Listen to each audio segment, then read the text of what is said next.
Avast, ahoy, and g'day once again to ye mateys! I be scrolling really fast to get to the top of my notes. I be your centered and sure to win DM Josh the Pirate, and it brings me more satisfaction than watching a young woman I view with fatherly affection be hailed as the savior of a major regional power to welcome you back to Corsair's Cove and my Humblewood world for the next part of our short backstory series of Hearts and Homes. Above me, I have me hearty crew. The swift as a coursing river, Daria, surname redacted. The forceful as a great typhoon, Mr. John Best. The strong as a raging fire, Karen Schlink. And our special guest for this season, mysterious as the dark side of the moon, it's Zach the Renegade Chicken. So, let's talk about these splendid beans, shall we? And also, there is what was that referencing? Young woman, what? Do you remember at the end of Mulan, all of this has been Mulan references. Oh, Yeah. It's like, our little baby's all grown up and safe in China.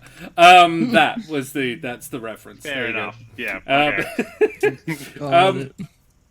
Guys, who the absolute heck are all of you? And please type !ticket in chat to go into the draw to win a Trollord Games voucher. So, Daria, who the heck are you, and where can we find your artwork other than in the center of the stream? Right. Well, other than being as swift as a coursing river, I am also an artist who does D&D commissions, emotes, literally anything your heart desires. You can pay me to draw that real well. And today we have a new portrait, which I'm very excited about, of Kingsley. Oh, he looks so cute. And yeah, that's what it is. Commission me for all your furry art needs. My brain just goes, I'll say. It is rather. I realized there's a bloody spelling mistake in Kingsley's thing, but never mind. John, who the heck are you? Hi, I'm John, and I've been a performer for 20-something years now. And yeah, it really enjoyed D&D, really enjoy finding the edges of rules and fucking around with things, which, yeah, all goes together, I think. I have gone back to uni recently, and I'm a little bit wide-brained. I'm a little bit scattered today, so have fun with that, everyone. That's no longer my problem. You can't control how good a day you have, but you can control how weird a day everybody else has. Karen, who the heck are you? Hello, I am Karen, sometimes known as the Mother of Bunnies. I'm a performer, a writer, an internet addict. You can follow me on various social medias, including the one formerly known as Twitter, it's Mother of Bunnies, Instagram, my burlesque alter ego, Miss Lolamore, or you can listen to my dulcet tones in the D&D podcast, There Be Dragons. Or, if you're really good, I will try to climb up a giant pole using 2 medallions on string. Excellent. I will fail. Spoilers. Look, maybe. And Zach, who the heck are you? Hi, I'm Zach, or Renegade Chicken. I have successfully wormed my way into the group. The parasite has truly taken root at this point. I now have a portrait in the slideshow. I refer to Julio as a parasite. We've made it.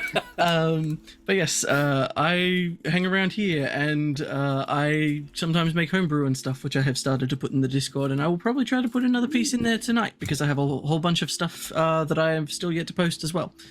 So, sometimes. Hey, Dragon Dane. Oh yeah, also Kingsley art. Thank you, Daria. Oh, yeah. Yay! Just that. And yeah, the Kingsley art. Check that shit out. Yeah, he's a big boy. And yeah, I said Gaston when I saw him. I was like, Chicken Gaston. Hells yeah, but much nicer. That's the vibe. And I'm Chicken Gaston, but I hate women less. Yeah. Not at all, but less. I was gonna say. Hey, zero is still less. It sounds like a really unambitious, gender equality. Look, we just want you to hate women less. Yeah. We know what's possible, and we're not shooting for the stars. Just could we move from murderous rage to just a bit irritated? That'd be great. Nah, he's on board. Yeah. Hey, Quad. He's a very progressive rooster, you know. Absolutely. And mesdames and messieurs, dames und herren, and beings of indeterminate gender and persuasion, I be Josh the Pirate. You can find me here on my channel, Corsair's Cove, where I run D&D and other RPG-related games. But you won't for the next week, because I'm going on holiday, bitches. Yeah, and then we'll be back for more stuff. But yes, Unless Karen we're and really bored while we're away, and we're like... I seriously doubt it. I don't plan on Baldur's Gate taking a... hooked up to the massive TV, and we're just like, you know what we could do? Well... Only if we bring a webcam, and I don't plan to. I'm giving myself time off because I realized recently I might be a little burnt out, Karen. I don't know, not a doctor. But Josh, there will be like 3 dogs down there. I know. Oh, you want to show other people the dogs, do you? Well, I'll pack a webcam. We shall see. Probably be convinced to do most things. I'm a slut. And if you like my majestic voice, but you think I could tone the face down a bit, you can check me out in the podcast There Be Dragons, where I play the infamous and deadly pirate Scan Felspar and his little dragon, Rosh. Before we go any further, I must also remind our audience that time is racing towards us till the Huns arrive, but if they heed my every order, then they might like, follow, and subscribe to all the things, you bloody champions. We have all the exclamation mark socials. Exclamation mark socials. I was so proud of that one. The look on his face when he told me, you guys. Just that. This is true, Treasure. The phone is a poor webcam, but it does still give puppy pics to the internet. I mean, that will definitely happen. There's no stopping that. Yeah. Karen and I are going to give up almost all social media while we're down south as well, but Discord and Instagram may still remain. Discord definitely will remain, because Discord, I only have a social media of about 100 people, and they're all people I like. So that's safe. Anti-social media. Yeah. Oh, yes, that's what we need. Yeah. And we also have a YouTube if you want to check out any of the things you may have missed, any of the episodes you may have missed, including all of the stuff running up to today, because this is the finale of a little bit of a story here. The anti-social media, excellent, yes, for the win. And how else would we get into arguments with people about the dumb shit they're saying if we can't interact with them on a faceless, interactive social media platform? I saw the most amazing Marjorie Taylor Greene clip today, where a British reporter, a female British reporter, was asking her, I just want to know, how do you feel about there being so many conspiracy theorists in your sort of allied representatives? And she says, and Marjorie Taylor Greene said an amazing series of sentences, something along the lines of, we're actually not conspiracy theorists, you're the conspiracy theorist. And then this reporter goes, I mean, can you tell me about Jewish space lasers then? And she goes, maybe you should go and talk about Jewish space lasers, maybe you should go and maybe fuck off. And yeah. And I was just like, of a truly sane person. Solid response there, Marjorie. And she turns and walks away as she's doing this, and the British reporter lady turns to the camera and goes, "Thank you very much, Senator." And I saw this on Stephen Colbert, and Stephen Colbert, I made a mistake that he rarely cocks up in a major way, but he made a mistake there. He said, isn't it lovely how British, how English that she was, that she would still say thank you? And I was like, Stephen, let me British-splain this to you, my friend. And I rarely have to British-splain stuff, but she was just saying fuck you to Margaret Taylor Greene. That's what that smile was. That was a British screw you. And it was the, hey, I just won. Did you see how I just won? Yeah, it was an excellent thing. She is bad. Yes. Anyway, let's not do our politics. Hey, Karen, talk to me about Ukraine. Yeah. I genuinely thought that was a segue to something.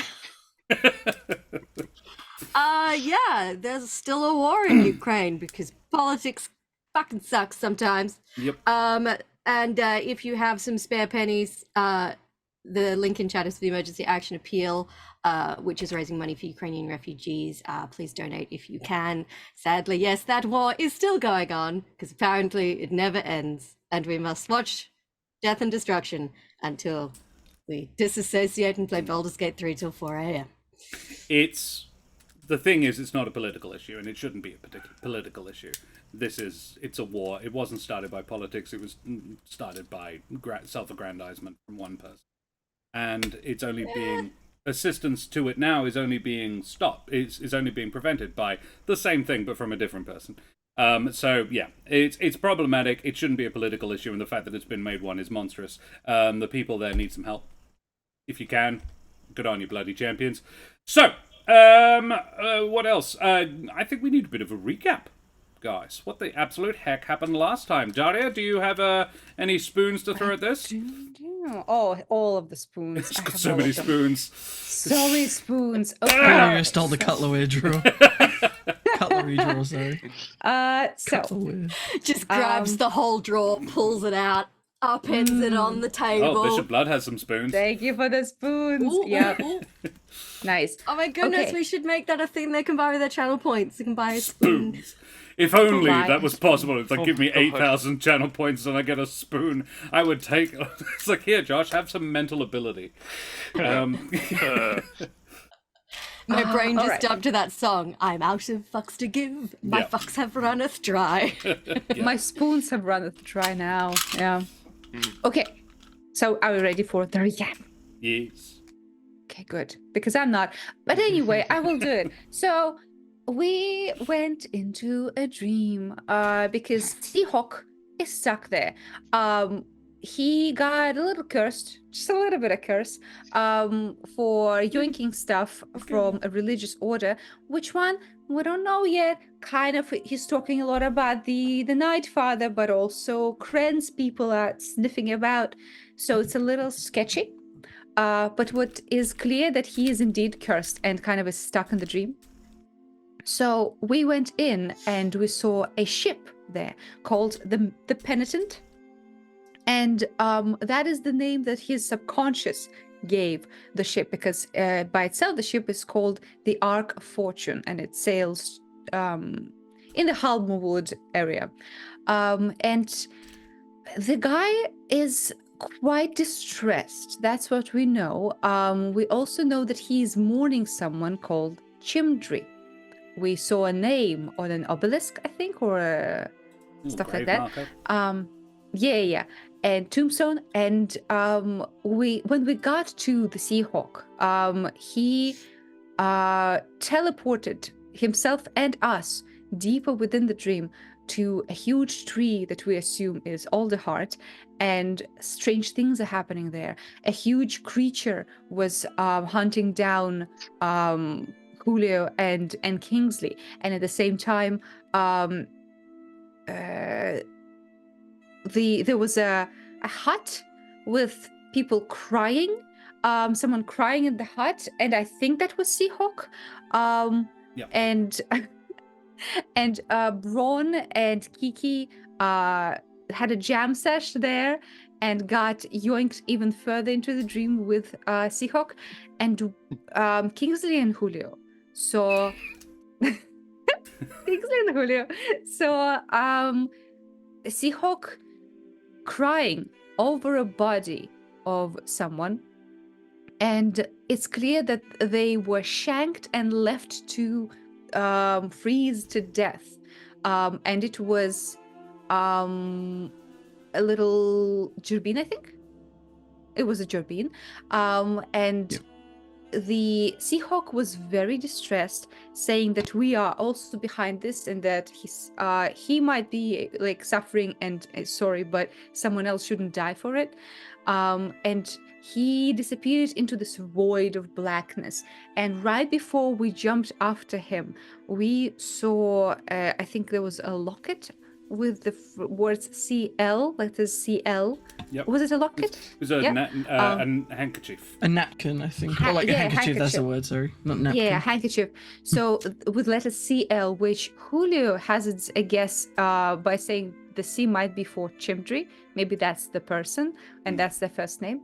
But nevertheless, the story is quite unclear and strange currently. So we need to go in further, and that is what we did. Hell yeah. Love it. Very well done. Thank you very much, Daria. So, mateys, I think we should get on with it. May allies craft creative solutions to your poor rolling and all your impromptu jam sessions open doors as to alternate dimensions as we head tremulously at first and then with mounting heat and passion into the Everden. The four of you land with a thud in a warm cellar. A ladder next to you leads up into a cottage above, which looks a little familiar to Kiki and Bron, and in front of you is an earthen tunnel lit by candles in small alcoves dug into the walls. At the end of this hallway is a door. From beyond it, you can hear an endless chorus of anguished shouts. Lovely. Did we all like ploop at the same time into the same room? Yep. We all here? I think you're alive! Kiki arrived slightly before Bron. Yes. A chorus of what? Of shells? Screams, shouts. Shouts. Oh, I misunderstood. I see. Hi, I guys. think Kiki has just enough time to kind of do this, and then everyone. Yeah. Oh, All right. hello. Is everyone Good all to- right? Mostly. I think Kingsley looks to Julio, who I think is still a bit wounded. Oh, yeah, there's like a bit of blood trickling down. He's like, Ow.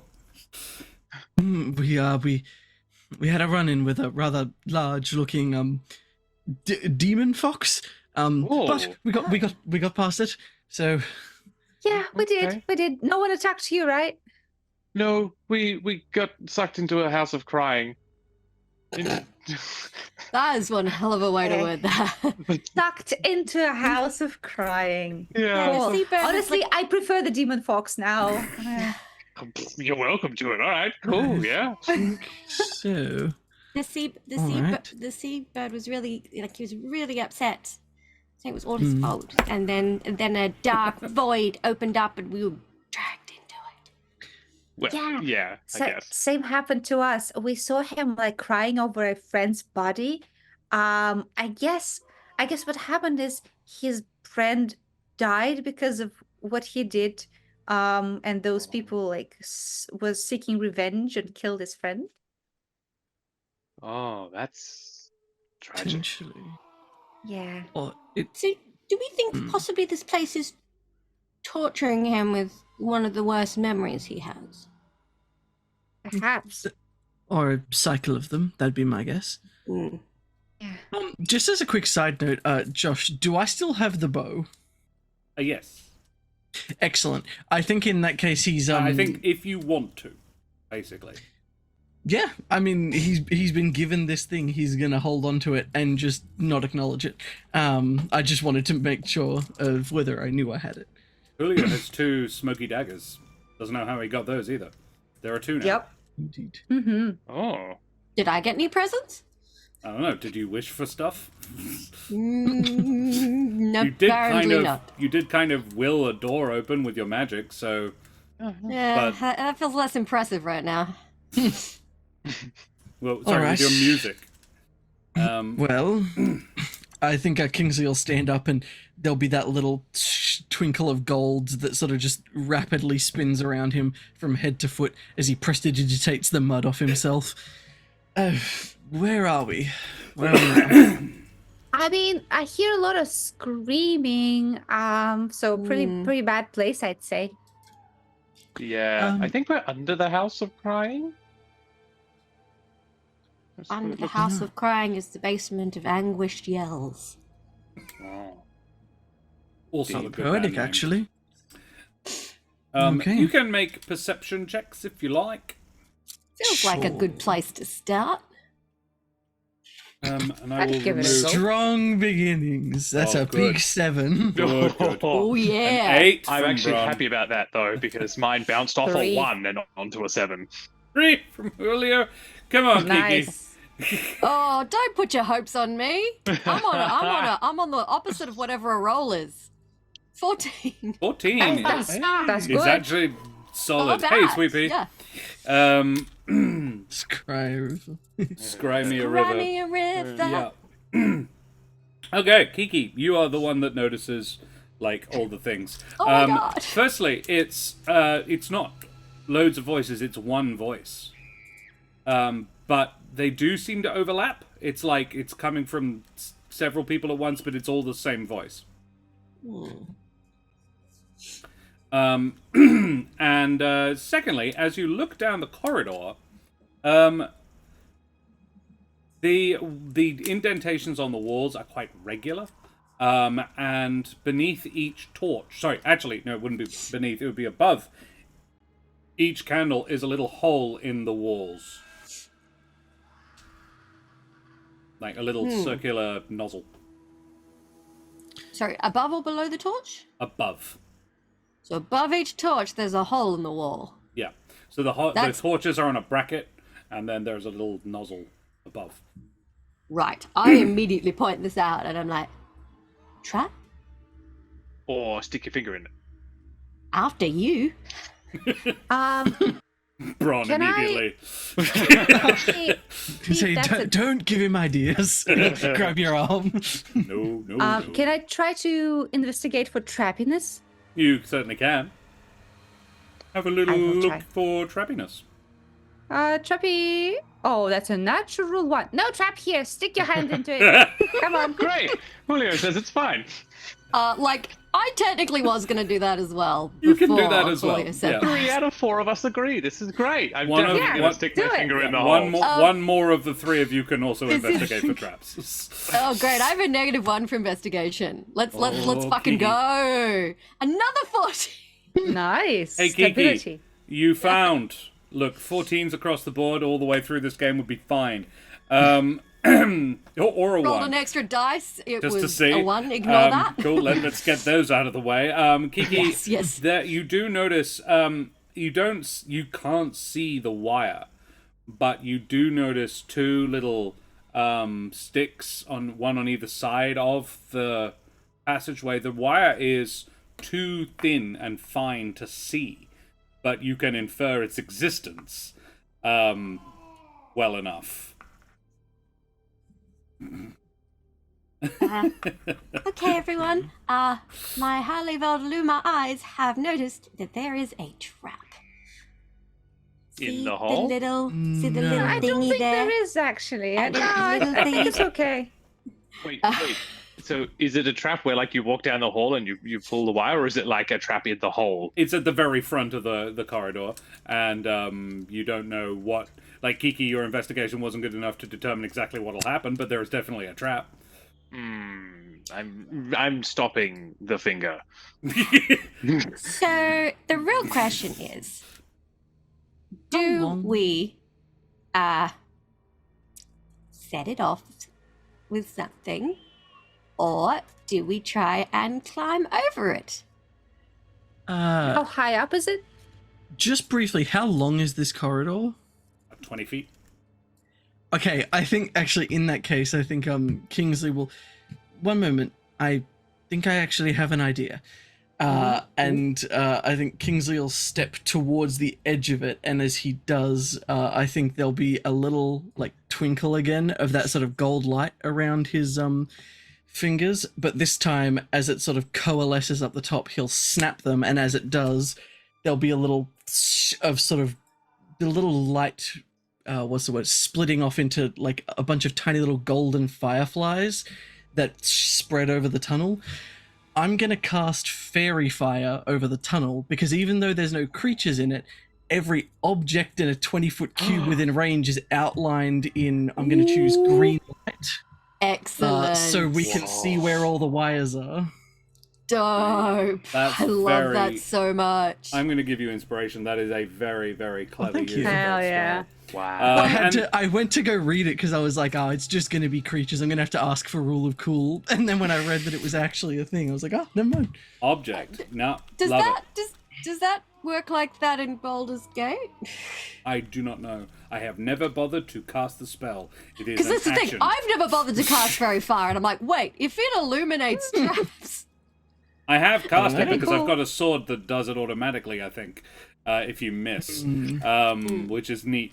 And Thone, thank you very much for the follow, you bloody champion. Avast, matey, you bloody champion. You wee scallywag, ye. Yeah, Kingsley.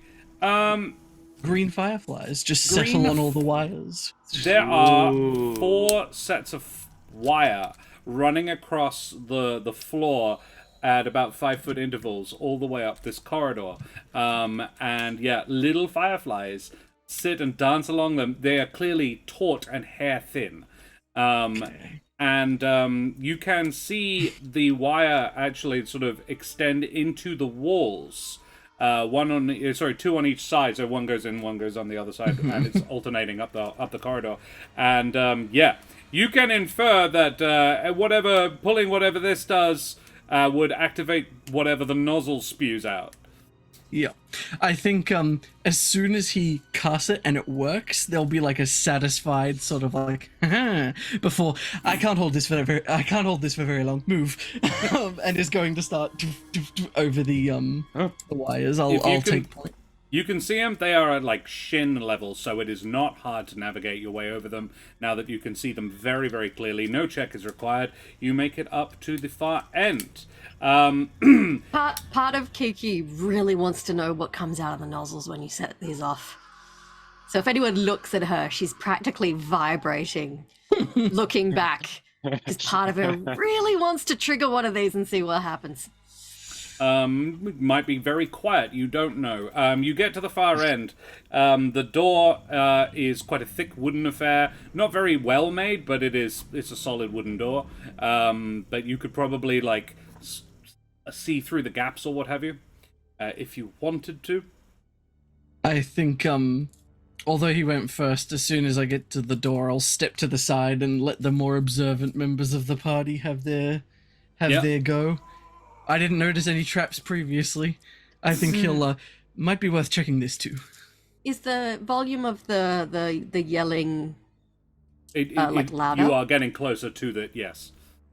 Ah. Is there a keyhole? No, but there's splits in the wood. Like it's done more for privacy than for security. Can we do like a stack of heads, like Julio, Kiki, Bron? Can we like peer in? You can. Do you crack the door open, or are you like looking through the cracks in the wood? I like cracks, so I'm gonna try. I like the idea of looking through the cracks. Okay. Well, Julio and Isn't that Kiki. funny? Oh shit. Julio and Kiki. I mean, it's Julio. Julio's done it. Why bother going any further? Julio, sticking your little beady gerbine eye up against the door. The room is thick with black and purple smoke billowing from a mound of burning incense. On the far side of the mound, you can faintly see the Seahawk roaring and bellowing at an unseen figure. Give him back! He bellows. You monster! You killed him! Your people killed him! He is screaming, and as he does it, it sounds like his voice is overlapping itself. Like there is more than just one version of himself, just heaping abuse on this unseen figure. And by unseen, do you mean like I can't see it from that angle? It is yes. It is around a corner somewhat. There's also a fair amount of billowing black and purple smoke getting in the way. Okay. It is just very dark and shadowy. And all the screams are coming from. If Seahawk. you were, I'd say with a nat 20, you would be able to tell that whatever he's screaming at isn't moving at all.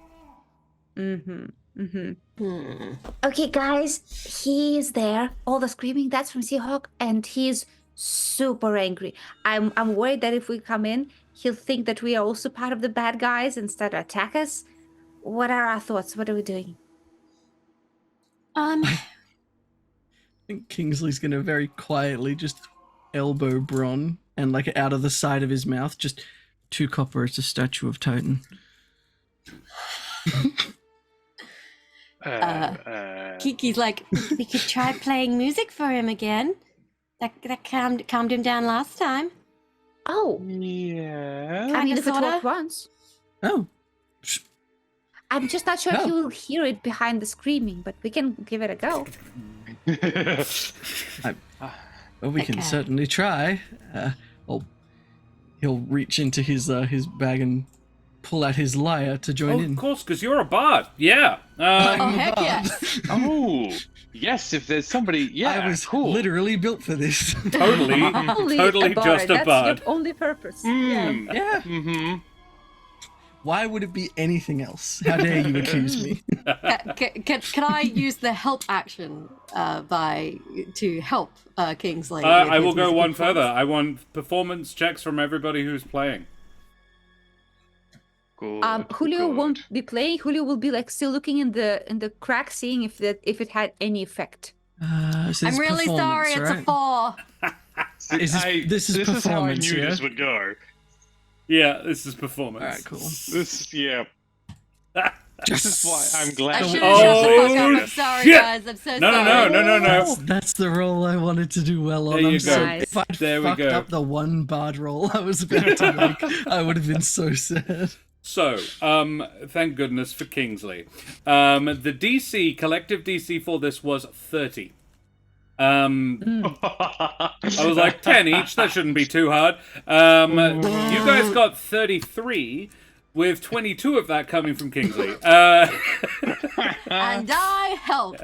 A little bit. So yeah, it's a full-on musical strum, an actual play, and Bron is sitting in the corner going, boop, boop, boop, providing a very simple counterpoint with drums. And Kiki has lost her pan flutes at some point.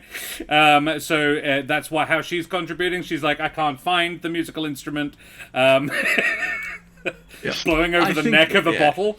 If he starts hearing the others sort of like starting to sort of play things as well, he'll play almost over the top of them for a moment, trying to just play Get in a sort tune of with me. strong, just like a strong melody, and then sort of brings it back once he thinks they've settled in with it, and just kind of tries to sort of take point but still play in line with them. Like, shut up until you get in time. Kiki, Julio rather, you do see the screaming seems to stop. However, the Seahawk is still like, he takes a few steps back and just eyes off this thing in the corner. Then he draws a silver sword from his waist and just hacks at it several times, and just in clear frustration. Then sort of leans forward, like he throws as much as he can into it. Like there's a good 30 seconds of just wild swinging until he seems sort of momentarily exhausted, leans against the wall, and then sort of panting turns around and walks over to the door through which this music is playing, and opens it quite rapidly as probably Julio sort of backs away from the door a little bit. I Yeah. gesture everyone to just back up a little bit as he comes closer. The hell is that? Oh, you lot again. What are you Yes. doing here? We told you, we're here to help. music? And he looks, there is clear distrust in his eyes looking at Kingsley and Julio. And then he looks at Kiki. He says, You know these guys? My friends.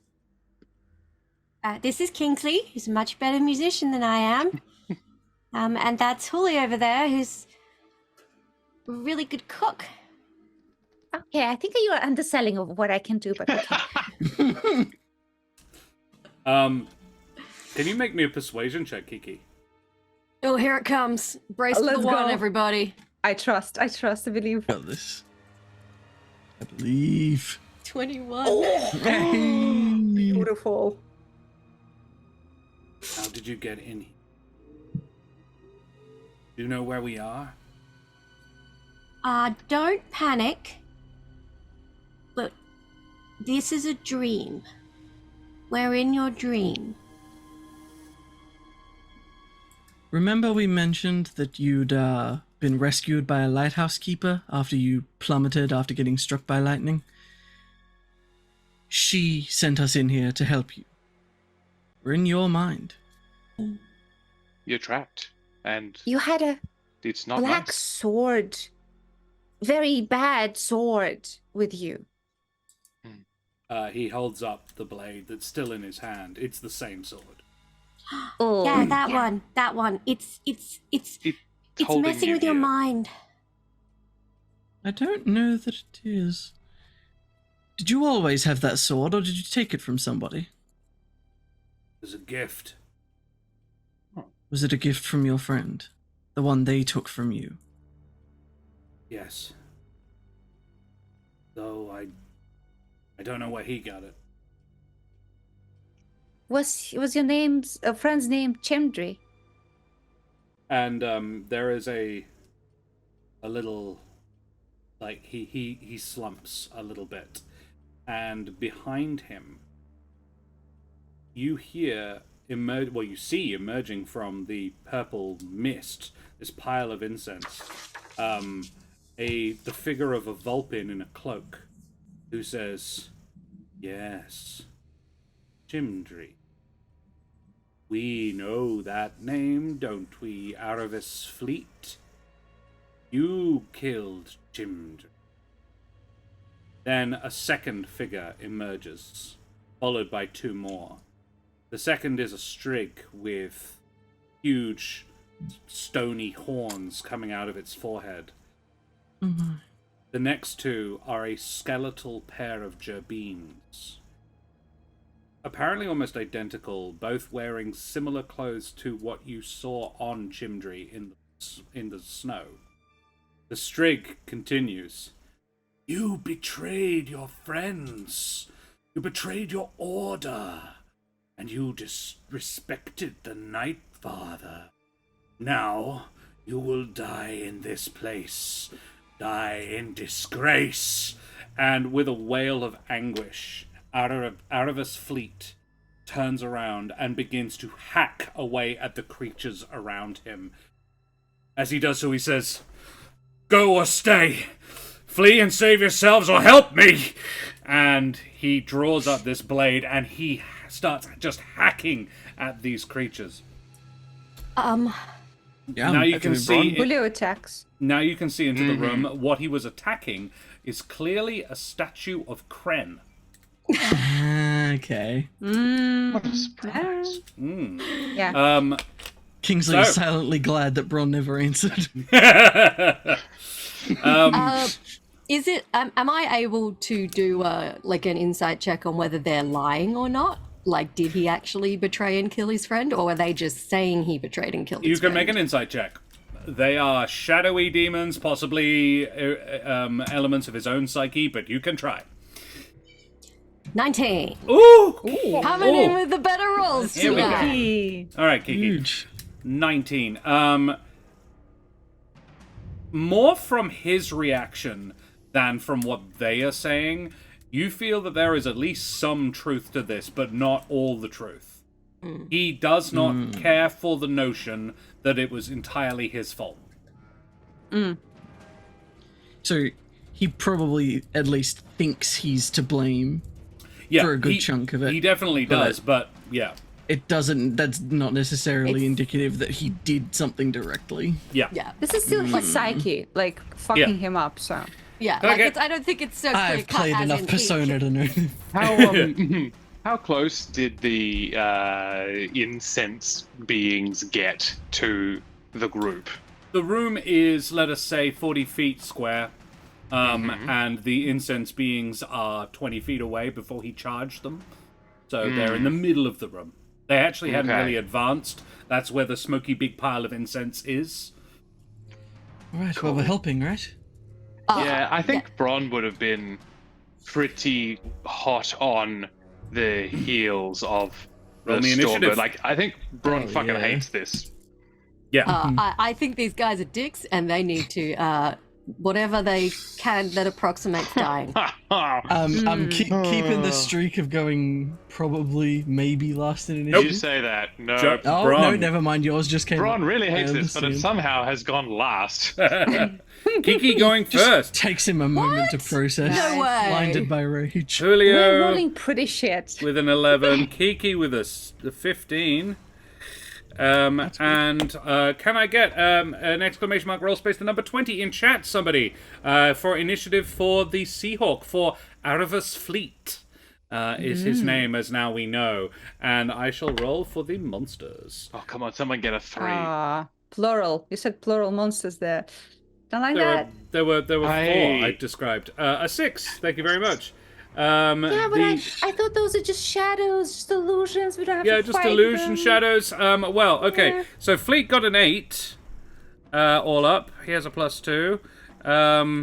And the illusion shadows rolled a 9, +2. So they get an 11. So they're going to go after Julio. So shadows.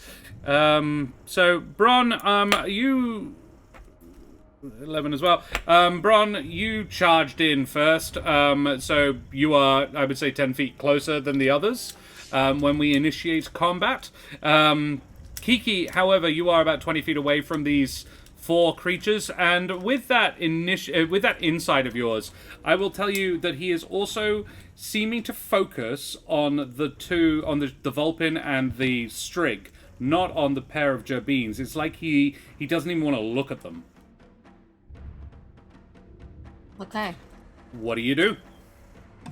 Well, I am going to take that as a sign that they are the bigger problem, and I am going to rush forward and try and clock one of them with my goddess staff. Do it. Does an 18 hit? An 18 absolutely does hit. Yeah. They take 7 points of bludgeoning damage.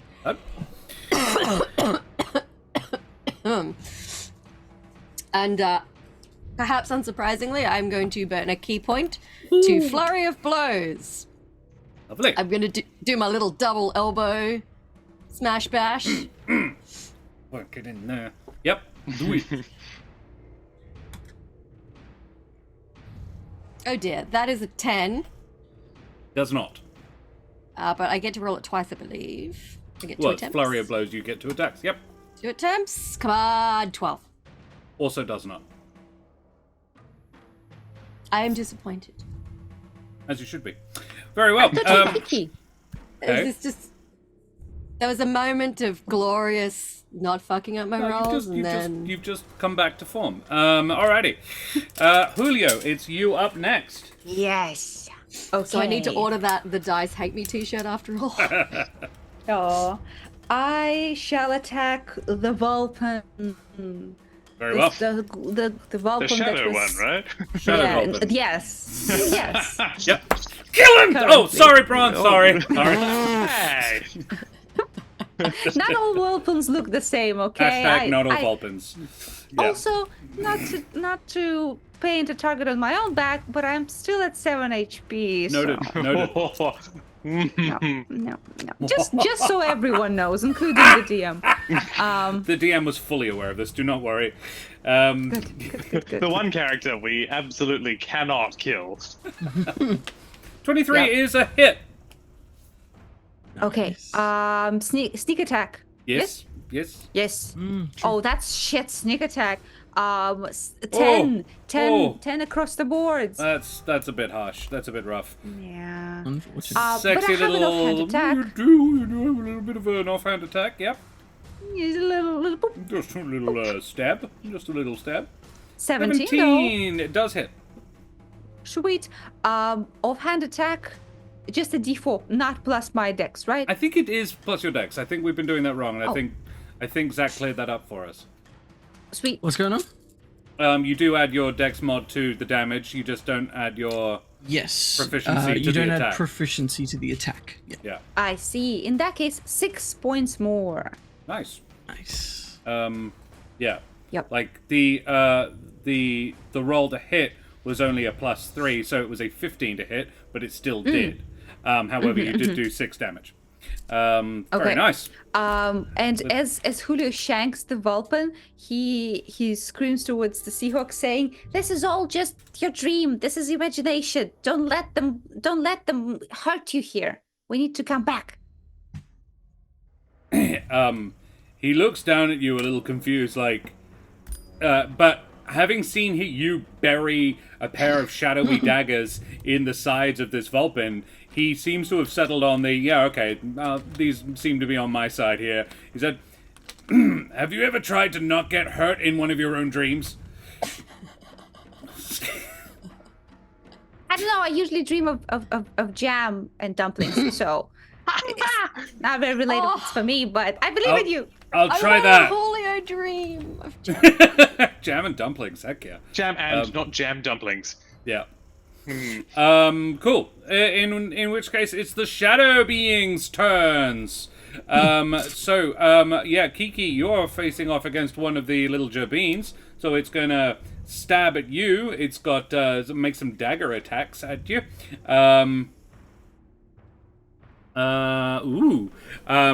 It's going to, first of all, it is going to make a dagger attack. And it rolled a... Oh, that's a 17. Is a 17 a hit? To whom, sorry? Kiki.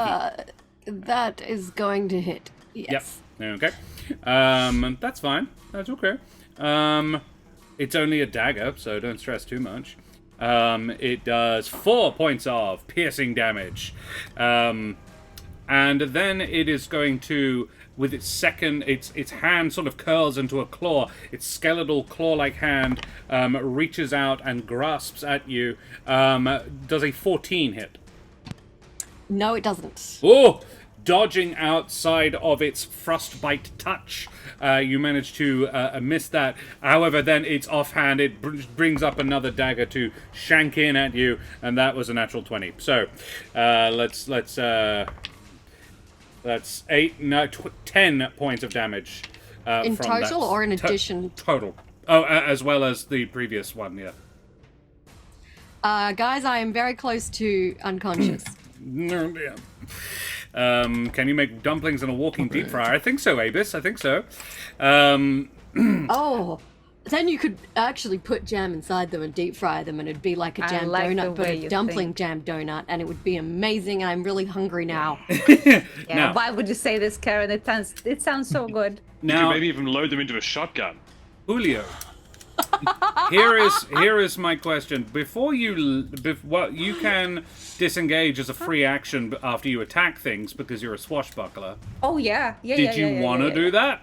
I want to. Yeah, I looked hecking bad. I want to hide behind Kingsley's mighty muscle chest.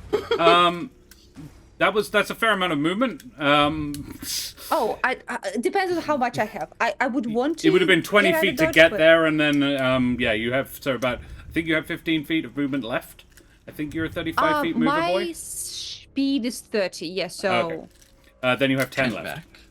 Yeah. So if I cannot, you can make it behind someone, yeah, that's fine. Listen, anyone who's meatier than me, I'll take it. This is most people. Yep. All right. Very well. Okay. Okay. I mean, right now, because you've got 7 hit points.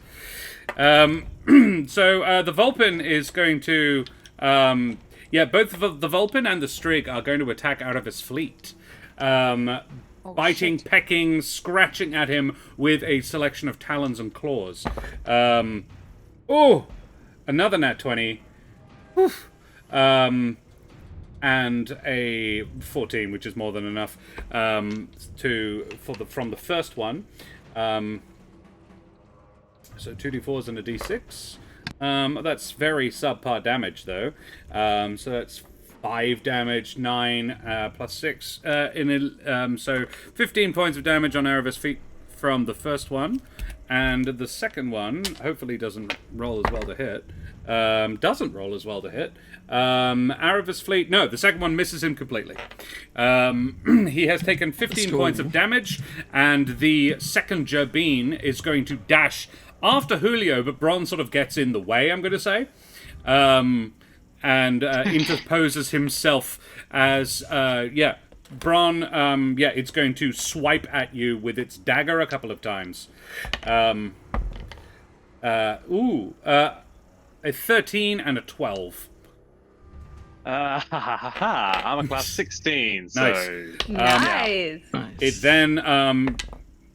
then gets a 17 on the dice for its frost. Of course it does. For its frostbite, touch. So it reaches out with its sort of the first stab you sort of sidestep. The second stab it actually just sort of hits you and just is blunted by your the leather armor of your chest. However, then its hand, it rears back with its other hand and just once again its paw turns into this claw and it just Kalima sort of thing at your chest. And as the fingertips touch your chest, you feel cold leaking into you. You take 5 points of cold damage. And please make me a Constitution save. You got this. Yes, I do. Yeah, you did. Okay. Nice. You are fine. Nothing bad happens beyond that. Nice. I double my health. Well, yeah. Julio makes faces at the Gerbine behind Bron's back, like like a little brother calling his older brother into the background, like yeah. Stab him, Bron! Stab him! Yeah. This is my friend. Stab him. Cool. So, after that is Arrevis Fleet's turn, and he has 2 attacks with his longsword of life stealing. And as long as he's got one hand free, he can also make an attack with his talons. I think he will be focusing on his sword, though, because it does more damage if he attacks with it that way. So, Abis and Bishop Blood, can you both... Southern Skies, AU, and Abis, would you mind kindly, because Bishop Blood has already rolled for me, rolling a couple of attacks? Exclamation mark, roll space, the number 20 in chat to attack for... Arrevis Fleet. And everybody, do not forget, we have a giveaway going at the moment, so type exclamation mark ticket to go into the draw. Currently, there's not a lot of people there. 14 on the dice from Southern Skies. Thank you very much. And Abis got a 7. Not so great from Abis. He has a +5, which means the first roll is definitely a hit. But the 12 does not, unfortunately. This is aimed at the same Vulpin that Julio shanked a bit, and the great sword, the long sword does 1d10 plus 3. I'll just roll that quickly. That's a 9 plus 3, 12 piercing damage, slashing damage rather, and whenever Arrevis scores a critical hit with his attacks, the target takes an extra 10 or 3d6 necrotic damage. Provided the target isn't a construct or undead. He then regains temporary hit points equal to the damage dealt. But it's only on a crit, unfortunately. It's a good blade. Take that, you scurvy dog! Exactly, Southern Skies. Thank you very much. The Vulpin takes a further 10 points of... 12 points, wasn't it? Yeah, 12 points of slashing damage. It is not looking good as he slashes away a good portion of its sort of mystical powdery smoke that it's sort of made of this incense smoke. And it is Kingsley's turn with Bron on deck. Excellent. How many of these guys can I fit in a 10-foot cube? I do not need to worry about my allies being in there. The Strig and the Vulpin and the Gerbine would all be within a 10-foot cube, I would say. The Gerbine that Kiki is fighting. Excellent. And so would that just put Kiki also in that square? And Arrevis Fleet. And Arrevis. Okay, cool. Well, in that case, I think... Sorry, 10-foot radius or 10-foot side to side? 10-foot cube. You like 10-foot sides, yeah. You could just get Kiki would be in as well. You could just get one of the Gerbines. Yeah. Okay, Please that is don't all hurt good. Me. Don't worry, I won't.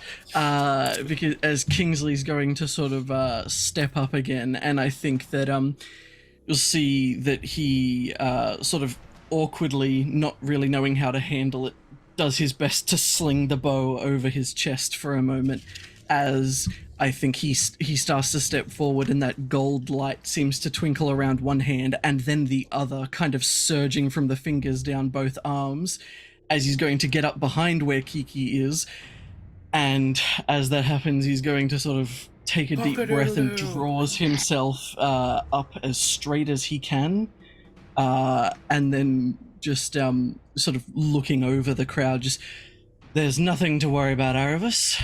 We've got you. And as he does, he's going to sort of let the magic go, and rearing up from behind him is a large kind of fan of like peacock feathers of gold with little blue-green eyes in them, as I am going to use my definitely bard feature, Fey Presence. Yeah.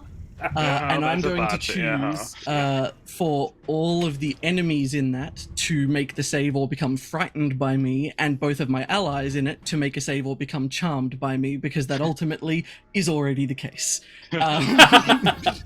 Saves, you say. Very well. Enemies making saves. What Sorry, is it I need? what type of save was it again? Sorry. And Wisdom. Wisdom. For me as well? Yes, wisdom for everyone. that is an 8. everyone? I'm pretty sure I'm Welcome. charmed now. You are mechanically charmed by me, for whatever that Woohoo! means. Yippee! The Vulpin did okay. The other two, not so much. The Vulpin got a 16. The Strig got a Vulpin 13. will pass. Unfortunately, that means both of them pass. My DC is 13. Oh. Yeah, the Strig got a 13. However, the Jerbeen did get a 7. Well, the Jerbeen's frightened at least. The That's Jerbeen, is that, it means it is obliged to run away from you, or is just disadvantaged? No, so it's just frightened, so it can't get closer to me, and as long as I'm within its sight range, it has disadvantage on attacks. I'm gonna say the Jerbeen screeches and puffs out of existence. Just bursts into wisps of purple.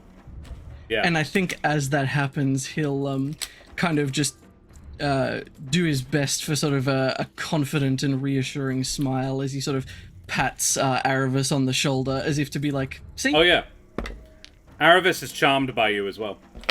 Excellent. Arrevis got a third. Oh, he has a +0. He got a 12. He is charmed by you. Yeah, there you go. Well, Nice. I have a higher success rate on allies than enemies, but honestly, I'll kind of take that. Yeah. Knowing who I am. I don't Wow, have... Kingsley, you're so great. I think We should play music together more often. you'll just smile and nod. However, I do not have a bonus action to use. And as much as I would love to run away, I need to keep up the appearance that I am Very brave confident strong. and here to help. Yeah. So I will stay exactly where I am and pass the turn. It is. Yeah. I mean, you are not in threat currently. Sure. Yeah. Cool. Bron, there is a Jerbeen. One of the Jerbeen that's fighting you is still very much there. Oh, that Jerbeen didn't go. Thank goodness. Bron was going to be very pissed off that a little Jerbeen stabbed him in the foot, stabbed him in the chest, iced his heart, and then blinked out of existence. No, it was the one Kiki was fighting. Don't worry. Okay, good. Well, in that case, Bron, I think this is quite personal for him. He's given away a lot of these kind of memories, but he still remembers what it's like to have these kind of thoughts. So Bron isn't going to attack. He's not going to use his weapon. He's going to use his bite attack. He's going to, get down and dirty with them, and he's real pissed off. So yes, there's going to be a big fox trying to eat a tiny mouse. It's a 15 to hit. Does. Yes. Let's go. Oh, so 5 damage. Yeah. Not bad. Yeah. This is against the other Jerbeen. The one that was, that iced my heart, yes. Yep. Fighters don't get 2 attacks until 5th level, so... Action search. Fuck yeah! Let's eat another mouse. I'm going Another? well, the same one. All right. Fine. I'm going to action surge and bite the mouse again, if I may. I was gonna say, is this another backstory drop I need to be looking out for? Thought it was mostly about stones. No, apparently not. Bron 17 killed him. hits. 17 to hit. Excellent. All right. Except Bron killed a man. And I- 7 damage. That's the most damage I can do on that. Nice. That's Totally good, though. good. Very nice. Yeah. My brain immediately went Anchorman. It's like, Brick killed a guy. I did. I killed the guy with a ooh. trident. And I will. Is it here? Is it here? Action surge I've taken. I will use my bonus action to short rest back me some 1d10 plus 3 hit points. Hell yeah. Just Not a spite. bad I think idea. that's just Good pure call. spite. Yeah. You like nom nom nom nom nom nom nom nom. Delicious. And feel better. Yes. Cool. Alrighty, back to the top of the order. Kiki, the one you were fighting, just sort of you hit it in the back of the head and then punched it a couple of times, and then Kingsley came and stood behind you and it disappeared. Like, that's how well you did. So what happens next? What do you do now? Bron is fighting the other Jobin. There is also a badly injured Vulpin and a Strig that hasn't taken a hit yet. I'm gonna go for the badly injured Vulpin. Because Very well. I'm but a small little Luma bean. And I'm like, well, that Small. one already looks softened up, so... Do it. And I'm gonna Finish die in a him. second if these guys don't fuck off. So, Love in for a penny, in for a pound. Plus, In for a Kingsley over pounding. there is the best, and I can't abandon him. That's true. But that would be a 12, which is not gonna hit. Not a hit. Nope. Unfortunate. Unless you And use that D4 you've got. Oh, I do have a D4. I will burn the D4. Feels Do it. pertinent. Let's go. That is a 2, making it a 14, which is Which still is not the gonna number hit. you needed. Nice. Oh, I thought it was a 16. It's a 14. Yay! No. Bron hit with a 15 before. No. Cool. I strike him roughly for 4 damage. Yep. You gonna do anything else? I will burn my final key point to punch him a couple of times. Let's go. Let's go. Hopefully I actually hit, otherwise I'll have burned a whole lot of key for a whole lot of nothing in this camp. Come on, Kiki. Come on, dice, don't be shit. Oh, 8 Ow. and 9. Holy shit. Oh, man. Oh. That is so That's- unlucky. This is 3 games in a row where the dice have just been You're- brutal. Not just she's just not a combat character at all, apparently. Despite I being have a You- plus you- 5 to You've this. rolled surprisingly well on a lot of out Yeah. of combat checks where you have no bonus, Yep. and then Yep. every time Yeah. we've gotten in combat, Kiki's just had a rough time. Absolutely gone to shit. Just cannot for the life of me land a blow. Yep, that's rough. That's rough. Alrighty. Yeah, cool. I can't even blame the dice. This is multiple sets of dice. The problem is me. It's me. Hi, I'm the problem. It's me. I mean, you do have an inspiration, just saying. Oh god, I almost don't want to waste it. It's just going to be a 1. Oh, that's so tragic. No, fuck it. Let's go hard or go home. Yay! Yeah, let's do it. Yes. That is an 18. Nice. There it is. Yay. There it is. There we And we're go. back on form with a minimum 1 on the damage. damage. However, Kiki, Oh, how do you do this? you better not have just dropped their amount of HP to give me No, I did this. not. They have 36 hit points, and you just did the remaining 4 he had. Nice. I was about to say that you could have used open hand technique for the first time, but I think you killed him, so... Oh, yeah. Oh, no, I can't. I'm out of... Oh, no. Do I need Because it's key when for you that? when you hit with a flurry of blows attack. Oh, yeah, yeah, yeah. What is open hand technique? I can choose to impose either he's dead. full prone or... Yeah, but he's dead, so it doesn't matter. Though you could have done that before. So knocking him Only if I prone, hit. thereby giving yourself advantage on further attacks. It has to be with a flurry of It has blows to be the attack. flurry of blows. Oh, right. And I have to Never hit, mind. so... Carry on. Missing a whole bunch. how do I you hit do him it? with my stick. I miss my next 2 punches, and I'm getting really mad. And so my final flurry of blows is actually a kick with my cute little Luma foot. Hell yeah. Yeah. And I'm gonna say I get him in the solar plexus. Ooh, Whatever nice. whatever counts as the solar plexus for this dude. I plant my foot square in it. Yeah, cool. Hell yeah. You do that. Avis just redeemed a D4 bonus. I wonder for who. Aw. Oh, thank you. I probably need it. Thanks, Avis. Cool. And, yeah. Karen is back to souped up again. There we go. And, yes, the Vulpin is down. Julio, it is your turn. There is a Jabin menacing Bron and a Strig menacing Arrevis. Okay. So I will duck under Bron's arm and try to shank him over Bron, yeah, Yeah. like a little four-armed creature we're attacking this Yeah. little mouse. Let's do it. Yoink. Oh, that definitely does not hit. 8. Nope. I'm right there with you, Kiki. Let's do an offhand attack. Come on, baby. Turns out 11. Turns out these teenagers don't know how to fight. I mean, honestly, all of these shit rolls kind of work with a story that we're not very good at. No, This they is don't our really first know what they're time. doing. Yeah. Why on I earth did think they the ask us teenagers- to achieve this task? We suck. Yeah. But like your every task- once in a while is amazingly good at it. Yeah. Just every once in a while. Your task wasn't to go and fight a whole bunch of dudes. It was, hey, would you mind going and getting a guy who's asleep and carrying him home? You're like, Oh, yeah. you weren't selected to go and was like, hey, you know this super dangerous mission where an awful lot of people are going to literally try and kill you?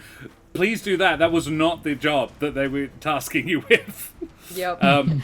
So, Kiki just missing all her punches, going, I didn't sign up for this. I want to be clear. I don't think Kiki is missing the punches. I just don't think you're hurting the semi-corporeal being that you're hitting.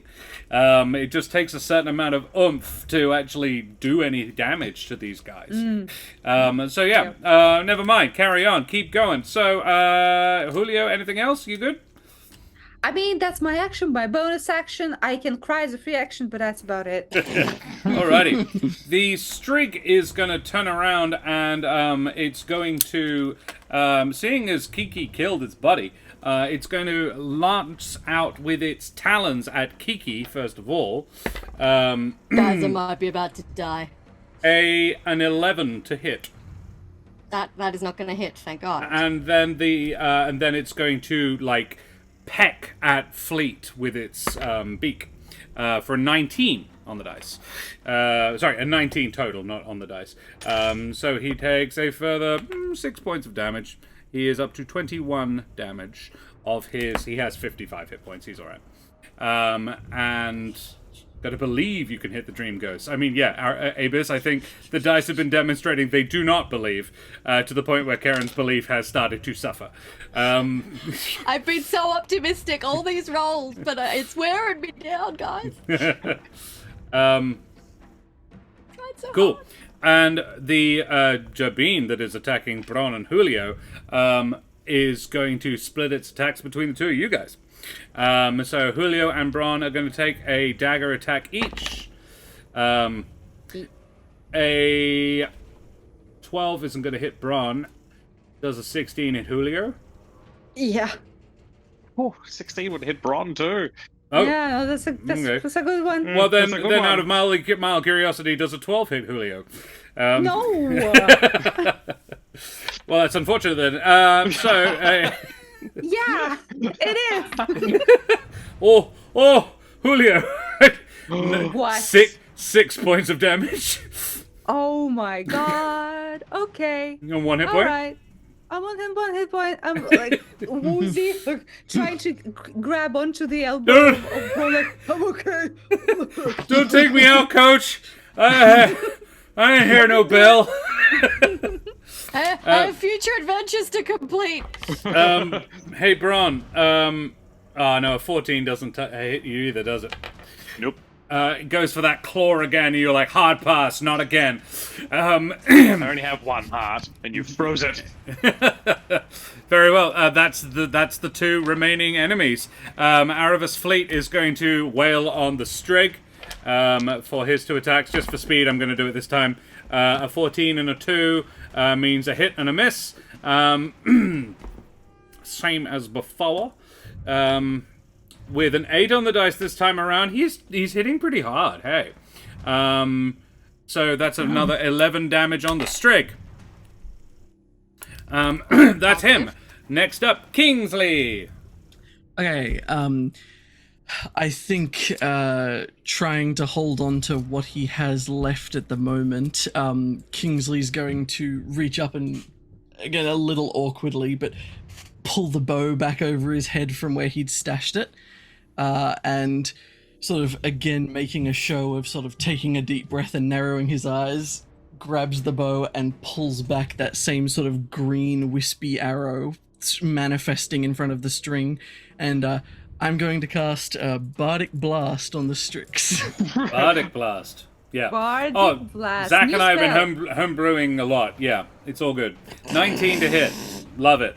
You do. On who? 19, yeah. On which one? On the Strig. On the string. Nice. And I rolled max, that's 10 damage. Yay! One of us is competent! Hey, 2? So yeah, Bron bit a guy a bunch. What? Yeah. Excellent. Anything One of else, us are Kingsley? competent!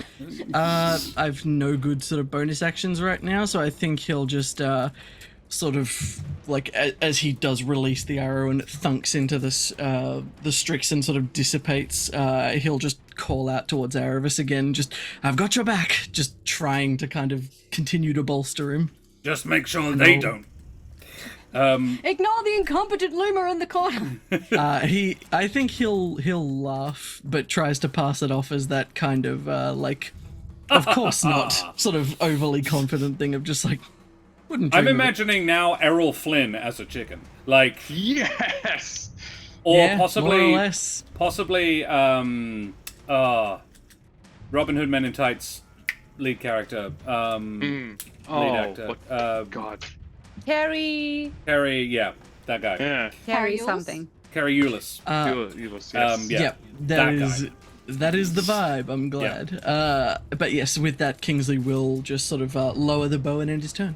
Lovely. Bron. How is everyone looking? And how are the incense demons looking? Two of the incense demons are gone. One is pretty badly beat up, and the one that you nibbled has been nibbled by you. But Julio and Kiki are both pretty beat up. I think Kingsley's Yeah.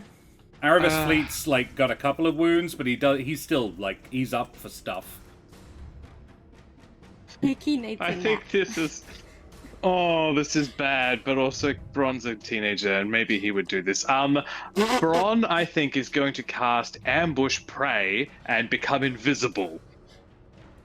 I was holding on to you, you bitch. Yeah, you're doing the stabbing from around behind him, and then he just straight up turns to people. Put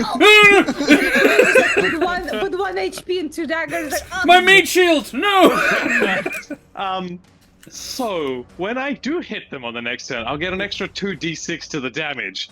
But, Not this turn. not this turn. Thanks. Yeah, what's going to happen Well, is... yeah, what happens if one of them tries to slash at Julio and just hits the invisible Bron in the middle? I don't know. Yeah, We may be about to physically find there. out. I feel like any attacks on Julio with disadvantage because they might be about to stab an invisible Bron. Sure, but if they do beat Bron's armor class anyway, they will hit Unseen Bron. cover. So Unseen what cover. happens is this is a I think this is a Vulpin trait. Whatever kind of shadows there are in the room, the Bron kind of slinks around near them and kind of just merges into them until he kind of becomes shadow himself, and then does like a Cheshire cat Ooh. where he just my kind of God. disappears from the feet up, and the last thing are his eyes and this like terrifying grin, and he just disappears. Love it. Oh my god. Yeah, and it's the purple mist. It's like you Yes. take some of that purple incense mist into you, and it to all the world, for the rest of you guys, looks like Bron has been infected by whatever these guys have done to them. The only problem with it is, you watch the beady eyes of the Jabin follow you as you do this. This is a neat thing, however, these guys are empowered by exactly the same thing. I just want the extra It was damage. it was very cool, and you'll mechanically get the extra damage, but they Cool. can absolutely see through it. That's actually probably even better, to be honest. Yeah, because now you're still shielding Julio, even though Julio's like, ah! Ah! Julio was like holding on to the back of your thighs, can still feel them there, but like knows that you're invisible now. Yeah. No, he's wisping away. I'm like, wait, he's still here. Yeah, cool. Back to the top of the order. Kiki, there is a beat up strig that you are not in threat with. You do not need to move into threat with it if you don't Cool. want to. I am not going to move in threat to it. I'm going to throw some darts at it. Love it. Love that for you. Let's go. Let's see if you're better with darts. We can only hope. That is a 13. Nope. One short. Lucky. One short. And I have no key, so... I think I'm pretty you have sure a you D4. can throw it as a bonus action. Yeah. Though. Yeah. Darts you can. It's still a Oh, light great. weapon. Because they're Yep. counting as dual wielding weapons, so you can. Yeah. Cool. I It's will throw effectively 2 just- darts. Kiki, you have a D4 given to you by chat, and whatever you roll, you hit. So. Wow. Yeah. As Daria does says, the dart, the 13, any D4 roll would have made it a hit. Do it Oh, now. look, it was a 1! That's what you needed. How convenient. Nice. And I do 1 plus 3 damage. Ow. It's a something. And It's I a thing. cry a little I'll say- inside. Yeah, that's rough. Who's got 2 daggers and 1 HP? This guy. This idiot. Excellent. Anything else, Kiki? You back away a little bit? Yeah, I get away. Backing Okay. away, you find yourself at the feet of the statue of Kren, leering down at you. You're like, oh, it was a statue of Kren. It is hooded and bears a scythe. It is an aspect of Kren that you've never seen before, and you were raised by a priestess. Not of Kren, but a priestess nonetheless. You would have been taught of all the Amaranthines, at least a little bit. It's not unusual. Like, most of the Amaranthines have several sort of aspects to them. And this is like Kren doing cosplay as Titan. I'm not okay with this. Julio, it's your turn. Oh my god. Oh my god. Kiki oh my like god. wheezing, I fuck him up. Oh yeah. Okay, so I see the little Jobin through invisible shins of Bron. Invisible Shins of Bron is a song by Sting, I think. I thought it was like think- science fiction for like teenagers. That's a new spell. Yeah. Yeah, like the hunger of Hadar, the invisible shins of Bron. Braun, yeah. I'm gonna try and hit him. Maybe this time it's gonna be more than 5. We'll see. Oh, yes it is. Oh, there you go. 34. There you go. Hits. You're welcome. Oh, thank you. Wow. Not bad. 13. 13. Is this one alive? On the Julio, on the Jabin. Oh, it's still alive. Yeah. Okay, I'm gonna attack with my offhand. Yeah. Yeah. Yeah. Yeah. A 10. Ooh, 10 I does don't not. hit. Nope. Nope. Okay. Lucky. I will shank one, see that it's still alive, and go. Okay. Okay, Bron. Sub up to Bron! Talk to me! Bron, that's something. If The Braun shadow- could whisper, he would. He'd be like, "Not now." I'm being Stop. I need an adult. Stop wobbling my legs. You're giving me away. You can disengage. I don't know. Actually, Oh hey, you yeah, I can. I can. With Because a- you- I that- can. you- I can the- just leave for free. Yeah. I shall do so. I'll leave and I'll get further away as much as I can. Yeah. I think this being is. It looks up at you, Bron. It's dead sad. It knows you're there, and it's going to attack you. You have successfully drawn its ire. Like Julio backs away around you. It's like, no, all right, fine. I'll cut my way through this invisible prick. And yes. it rolls a 21 to hit and a 9. The Invisible Man would have needs been to go a on my very tombstone. different film. If, you know, it was just a whole lot of flailing going, "You invisible prick!" That is a total of 5 points of damage with the dagger. And then it's going to try and... Stupid ice hand. That would be a crit. I Well- So, bye, Bron. That is 8, 10 cold damage. Oh, buddy. And can I get a con save, please? How much health does Bron have left? Really, That's really a glad you 10 did on the that, con save. that healing. A Yeah. 10. Ooh! Ooh! Okay, so, if you fail the con save, which you did, your hit point maximum is reduced by the amount equal to the damage taken. So your hit point maximum is reduced by 10 hit points. It lasts not until you getting it finish back. It lasts until you finish a long rest. So you are 10 hit points max down. And there you go. that Strig Boy is going to attack Arrevis Fleet. Because no one else is in range, and he was sent here to kill Arrevis Fleet. 1 and a 4. Yeah, no hits on Arrevis Fleet. Stupid. Good. Oh. Good. How does it feel, Josh? How does it feel? Oh, I've been rolling like dog shit. Half of my shit's been very bad as well. Actually, not dog shit. I would say I've been rolling very mediocre, like average. Arrevis Fleet, on the other hand, is like, right, you feathery bastard, and stay away from those kids. I like them. He gets a 15, which is a hit, and an 18, which is also a hit, with his Sword of Life Stealing on these guys. Can I get 2 D10s in chat? Because if we roll well, we could kill this guy. Come on. So, 2 D10s. One, exclamation mark, roll space, the number 10. And don't forget that tickets. Don't forget to put your exclamation mark tickets in chat for the giveaway as well.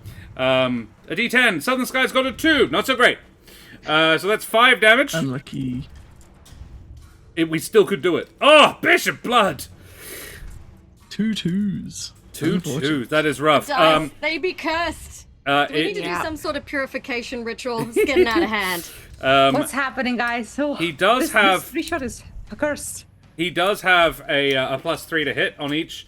However, it has taken 35 points of damage. So, cool. Alrighty. I think it's Kingsley's turn. Yes, I think it is. Save us. Some of Yeah, us may be it was- dying. And you can't see all of us who are. Oh god, he turns invisible and you can't stabilize him because you don't know where the fuck he is. Good. This is a great plan. Run! Run! Run! I can't lay on hands if I don't know where to lay There's just 'em. the blood is coming from somewhere. It was ultimately inconsequential, but I did also realize all the charm and everything would have worn off at the end of my last turn. It only lasts for a round. All right, that that Jobine being pops said- back. No. Kiki still thinks you're pretty neat. Hell yeah. I think that... I know that Bron... Well, I don't know where Bron's gone, but I can see that both of them are there and the Strix is low.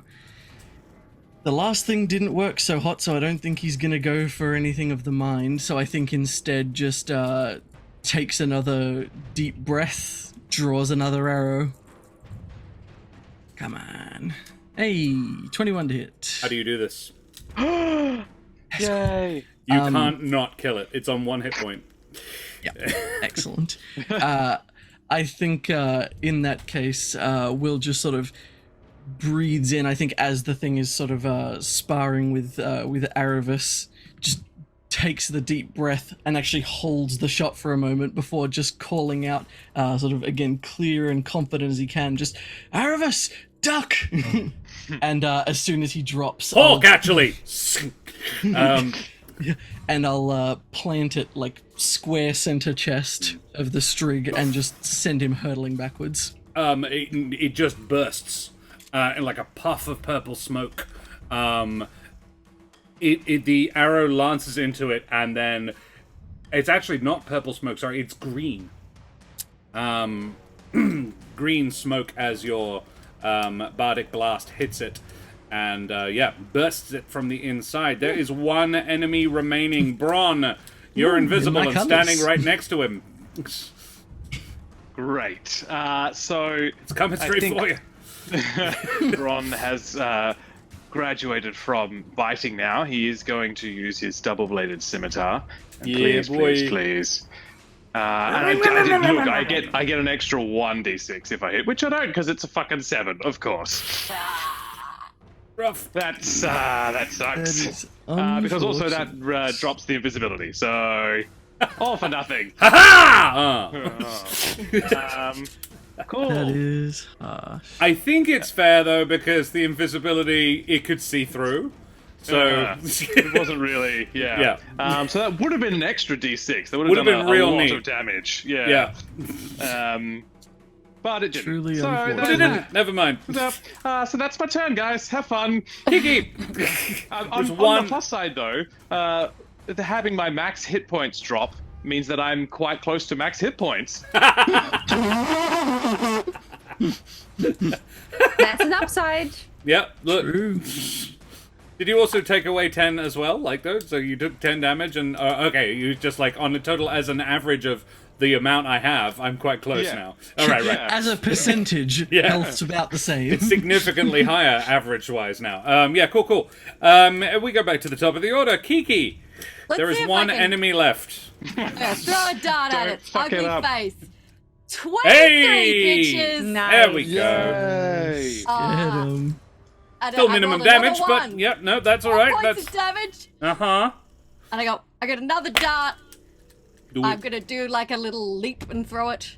Wah, wah! 15. Is a hit. Way.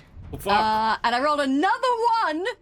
So another 4 points. That's I think impressive. that's actually like the fourth or fifth in a row. Oh yeah, That is wild. I think fifth. It's genuinely impressive. Like this is starting to push A credulity of statistical anomaly. statistically how. Yeah. Mind you, I am the person who's managed to roll with advantage and get 2 1s more than Yeah. one time. Can digital dice be weighted? Unfortunately, they can't be eaten. Hey, Julio. I'm gonna change my dice again. This is this is Someone over to needs you. to lay D&D Beyond out in the moon. Okay. Yes. Dance naked Julio around it. will- because Julio took a disengage and left, he will. This thing looks close to death, right? Oh, it's definitely been hurt a bunch. Yep. Okay, so what Julio will try to do is he will whip out his rapier and take a running start. And as he runs closer to the mouse, the shadow mouse, he will fall to the ground and slide under its feetsies with the rapier up, like trying to get it. Are you going between bronze legs as well? Yes.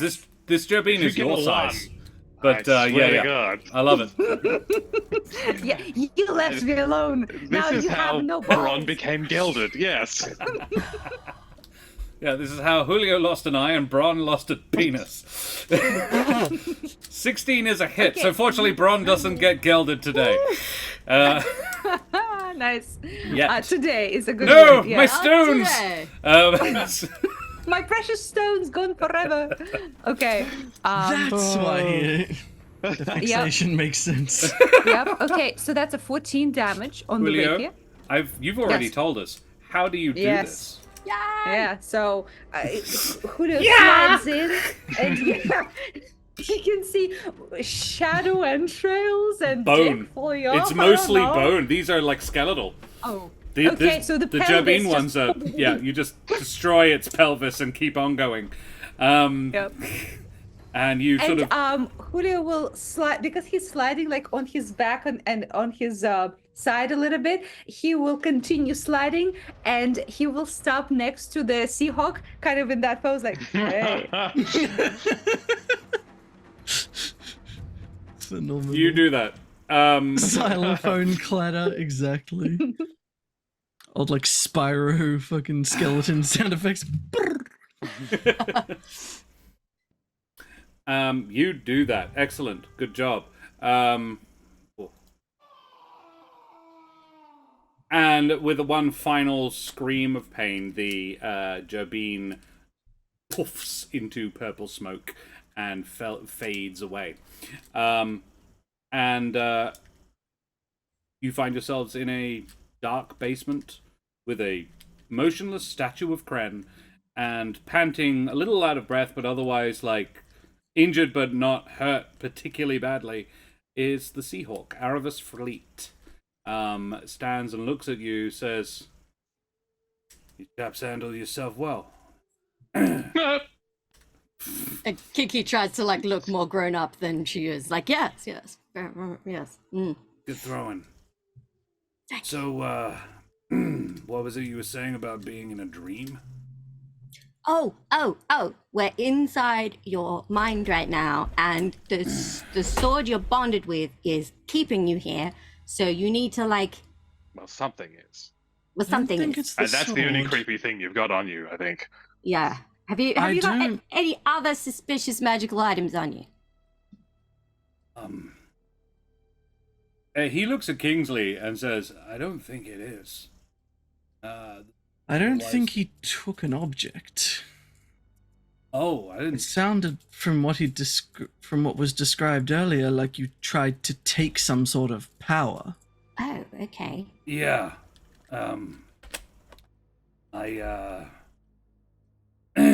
The strength, sort of some of the magic I have is from the Night Father, who I until very recently believed was Titan. Well, it still might be. I Yeah. don't know that you did take from Titan. No, I That's don't. true. I didn't. It's why I thought it was okay. The whole sordid story is, well, I suppose for your help, I owe you an explanation. I've always been something of a scoundrel, I suppose. And, one evening, about a couple of years ago, I was invited by my friend Kimdry to a meeting of some folks that he'd known for years. Kimdry was a merchant, but no one knew exactly how he made his money. He was just wealthy and no one knew how. They offered this group. They were kind, helpful peeps, and they were apparently how Chimney had made his fortune. And they offered me a similar sort of dealio, like anything I sort of turned my hand to, I'd be good at. They'd help me get really good at it. Younger me that's an enticing offer, you know. So I started out as just sort of assists of the financial variety, bit of training here or there, like, hey, you want to upskill in this? Take this 2-day course. Thievery, that sort of stuff. Proud of it. But, later on, it came to prayer meetings, hours, eventually worship. And a couple of years later, I find myself with a bloody statue in my basement. A little shrine to Titan, the Night Father. Specifically, they always called him Night Father. It's, as I understood it, it was like their aspect of Titan. My guess, anyway, what I assumed. I didn't want to look too far, because why? Everything's good. Why fight it? But, one day, a little while back, Chimdry comes to me real excited. And, now I'm telling this, I feel like everything's sort of slotting into place, so this is helpful. Chimdry came to me and said that the group had asked him to take the next step. It's cool, I was really glad for him. He wanted to, and he was excited, he was keen, he wanted to, they said The next step involves meeting the Night Father. Get FaceTime with him. You know, and that's neat. That's cool. I was like, wow, amazing.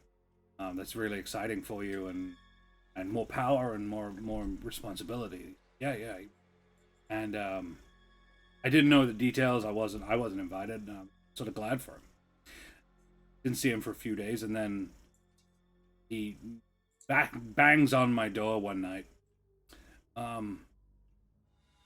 raving, half mad, saying that we'd been deceived, that wasn't Python at all, it was Kren, and that the next step is not what it was supposed to be, not what we thought, not what it was advertised as, that there was sacrifices and no room for friendship and worship of the Night Father, and look, we ran. We took what we had and ran. And we got separated in the snow. That was the last time I saw my friend alive. And I think you two saw that bit of my memory. I found him. Well, the blade was something he gave me. Got nothing to do with the cult. I think he bought it. But yeah, they killed him. And they were trying to kill me too, I know that. So I ran. I flew. There's a port town where I'm from called Saltos Point. And I ran there. It was the nearest town, and stole a boat. Good at stealing. And I stole a little boat. I've had some experience with sea, but I'm no sailor. I'm certainly not up to challenging a storm like the one that blew in. And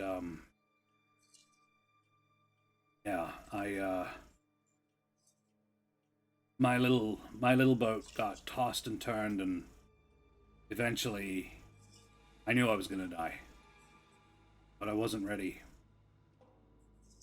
And I mean, if one Amaranthine's real, maybe more are. So I prayed to Altus to help me through this storm. And I made a deal. I said I would recant my ways and try to make things right if he would spare me. He would give me the strength to make it through the storm. And I don't remember much more, other than a few flashes of lightning and a huge gust of wind lifting me up by my wings and flying me, throwing me away from the crashing remnants of my boat. Well, the next thing I know, I see just the rest is just flashes, and I know I was flying for a long time, hours, maybe days. And he says this looking at like Kingsley and Kiki, like expecting fellow birdfolk to know how that's not really something that birdfolk can do, really. But yeah, last thing I remember before I was here was seeing a light in a tower, and then there was more lightning, and everything went black. And then I remember your voice, Ed. He says to Kiki. And then we were out in the snow, looking at Julio and Kingsley. That's all I remember. Right. The whole sordid story, I suppose. So I don't think it's the sword. I think it's the power itself. Don't know how to get rid of that, though. It may be that the Night Father, whoever it actually is, Kren, seems like a fair bet. That's wrong as well, by the way. I don't have that statue in the basement, but this is my basement. But that's not.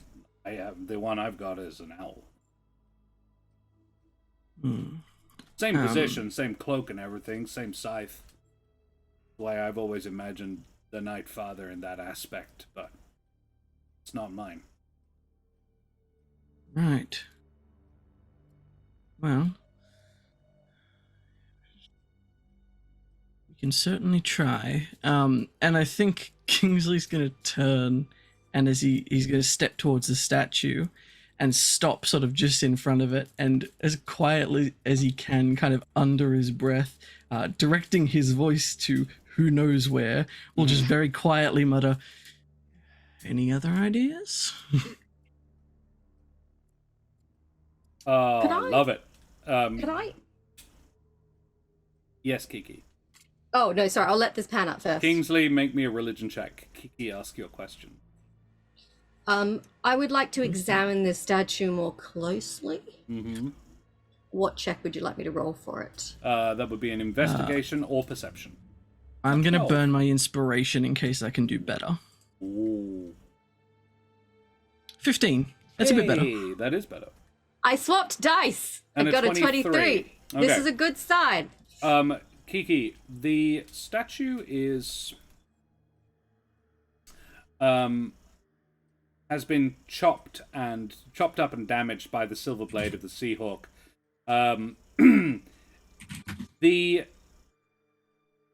The blade cuts in it are leaking that same purple magic that you saw before. Kingsley, in your, I think we said left ear, you hear familiar voice say, "Bran has his claws in deep with this. You may have to bleed the wound. But what you are looking at is not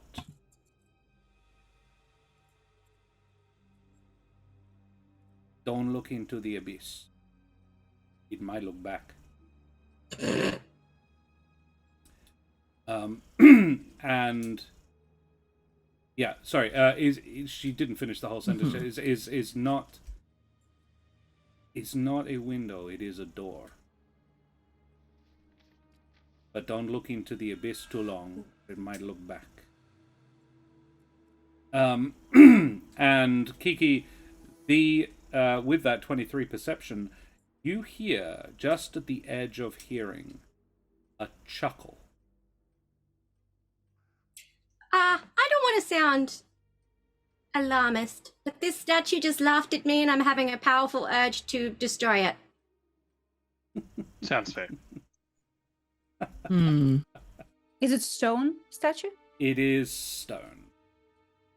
mean, No, if we I'm going to think say it's about a wooden rendering of Python. Okay. Yeah. I mean, if we think of having an axe, we can. I've got two. Maybe. Oh, then yeah, we can definitely destroy the statue Yeah. if we think it's the source of all of this. You get an axe, and you get an axe. And Everybody gets it. Bron, you are still holding 2 axes. But now Julio and Kiki both have axes. Yes. Oh, thank you. Oh. Seemingly kind of They're having missed. Seemingly having missed this conversation kind of in his own head somewhere, I think Kingsley's going to turn around towards Arrevis and just, what exactly was this power that you stole? It was that which was given to me, but I think I was supposed to give it back when I stopped paying heed. Right, but what was it? Oh, the sort of strength to do what I do. I have certain stealthy related activity that are magically empowered. I mean, you've seen some of what they can do. Sort of fading into mist and that sort of stuff. I have similar capacity. Or at least I used to. I don't like to. In here, I don't know what's possible. Right. Well, I mean, I can't say for sure, but if Kren does have his claws in you, then perhaps you need to let go of what's tying you to him. And we need to figure out a way to get those powers away from you. You hear kind of a hiya. Yeah. You and Arrevis Fleet turn to see a trio of grinning teenagers holding between them 4 axes. Meanwhile, Kiki, through all of this, you have been able to hear chuckling in your just at the periphery of your hearing. It is not in your head. It is definitely in the room. And the as you begin to hack away at this statue, which I imagine you do, I'm gonna take a few hacks and see what happens. You absolutely do that. The more purple-black ichor seems to leak out of each gash you carve into this, and then you notice, Kiki, that it seems to be that there are purple-black tears leaking down its cheeks. However, with every axe blow, the chuckling intensifies. It is a feminine chuckle. And this person, whatever it is, seems to approve and or be amused by what you are doing. I don't think Kingsley sees anything particularly objectionable. No, cool. I'm down with them destroying it. Kingsley the Bard. Yep. If it's approving of That's it, me. Like, Yeah. can I insight like whether that's good for me? Inside the chuckle, is it good for me? I'm gonna say no. Didn't think so. Because Very fair. what you're really trying to do is incite the DM. Yeah. Julio will continue hacking it, make a little hole Julio. and peer through it to Kiki and say, "Here's Julio." I love it. You do that, and as you let out the "Here's Julio," the whole thing fades entirely to blackness. The entire statue. A billowing void like the space between stars. And again, you feel that tugging on your souls. A wind that isn't there pulling you towards the abyss. Oh dear. Okay. Does everyone feel it? Oh, yes. Oh, my, yes. Even Seahawk? Even the Seahawk. He goes, again. Oh, I don't know how you guys can handle that. It's like someone's What is trying this? to tear up my soul. Fight it. I Fight am. it. Run. And he's gonna just start trying to urge people out of the room. Okay, Or at I'll least try to the run. other side of the room, cognizant of the fact that the traps in the hallway are still active. Yep. Yeah, you didn't do that. Towards the abyss? Towards the abyss. Yes. That is a strength save, please. Anybody who wants to move away from this thing. All right. Strength. Yep. Ready 20. With my minus New dice one coming through, strength. baby. Nice. Kiki, for the Oh. first time, you managed to actually move away from one of these things. Yay! Oh, the tables have turned. Julio goes straight in. You are right up next to it. You go, and Julio just gets sucked in. It's like, ooh, here's Julio! Julio! It's okay. I'm not. Daddy, are you okay? Aw. Are you okay, Daddy? I am fine, little one. I am okay. Baby. Julio! She's like, why are you howling? Let's make noise-making buddies together. Cool. 1 health Julio right into the abyss. Cool. I want a short rest. Holy shit. Young Bron Hydecraft goes right in after him. It's just yeah. You were hacking away as well. Kiki gets takes guys, are we worried about this chuckling we can be hearing? And they go like, who are you talking about? And in they go, and Kiki's like, oh fuck, and gets away from it. How did Kingsley do? A 14. Yeah, Kingsley, you're a little bit further away. Arrevis Fleet and you. How does Arrevis do? Arrevis got a nat 1. Arrevis Fleet tags. go like, and as Kingsley, you say, fight it. He apparently loses his fight, and just gets sucked right on in after him. Kingsley and Kiki, you are standing in this. There is You can barely hear the wind, but you can feel it tugging at you. You slowly retreat away from it. However, the corridor is the only way out, and it is no longer illuminated by your glowflies. Glowflies? Yeah, that. Yeah, the fireflies. Yeah. I think that Kingsley's going to look down towards Kiki and just... I know you're already wounded, but is there anything we can even do to help them from out here? Don't know. I don't know. What's in the room? Not a lot, other than a big pile of incense, a couple of empty barrels along one side, like, standard Baldur's Gate basement, but with incense. If we turn up somewhere and, 4 barrels come after us... all labeled fire wine. Throw Kingsley at it, says Southern Skies. Only one of us can live!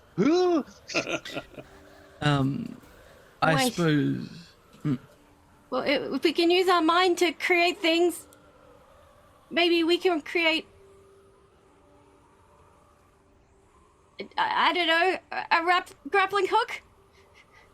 As the Seahawk, who has been like, no, getting dragged backwards and backwards, he eventually says, as my mother always said, the only way out is through, and grits his beak and dives in. Yeah. I don't think that's right. All right. Well, It's like, I think Dreamscape, I need your a mother was an grappling idiot! oh dear. Okay. Well, if we're not going to help him, mentally summon a grappling hook. Oh, you can do that. Make me your choice, wisdom or charisma save, or check. Or intelligence, but I think wisdom is your best. They're the same, actually. Okay. 16? 16. Kiki's like, all right, no, we can, and you focus, and Kiki, standing next to you, just for an instant, is Mistress Iskander. Ooh. And she hands you a grappling hook attached to a rope Oh, before she disappears. thank you. It's like a second. And, yeah. I'm going to need another athletics save. It's an athletics check, but saving strength save is just as good to not get sucked into this thing. It is getting stronger. Kiki gets a 1. I don't actually think that I'm going to roll here. I think that particularly if everyone else has been sucked in and you can see Kiki I'm struggling. lassoing the grappling hook and then my feet just go out from under me. Ah! Just as the rope flies away and lassos onto something, Kiki. Make me... You get advantage with this because you now have an anchor point. Just as you're doing that, Kingsley goes in. Kingsley goes... Yeah, I think Spot, after seeing everyone else go in, just... Swan we're dive. not helping from here, and just, full head first. Ah! Very well. Kiki, make that strength save again. If you want. Oh, that's a 2. Even better. Kiki. So you managed to do it, but you can't hold on to the rope. So the rope is passing through your fingers, but you go through the portal still holding the rope. So you're still connected to the other side as you go through. And I think we'll take a short break there because we've been going for a couple of hours now. And we'll probably need to unhydrate. So let's go for a quick little breaklet, 5 to 10 minutes, and be back very shortly. Say goodbye, everybody. Bye.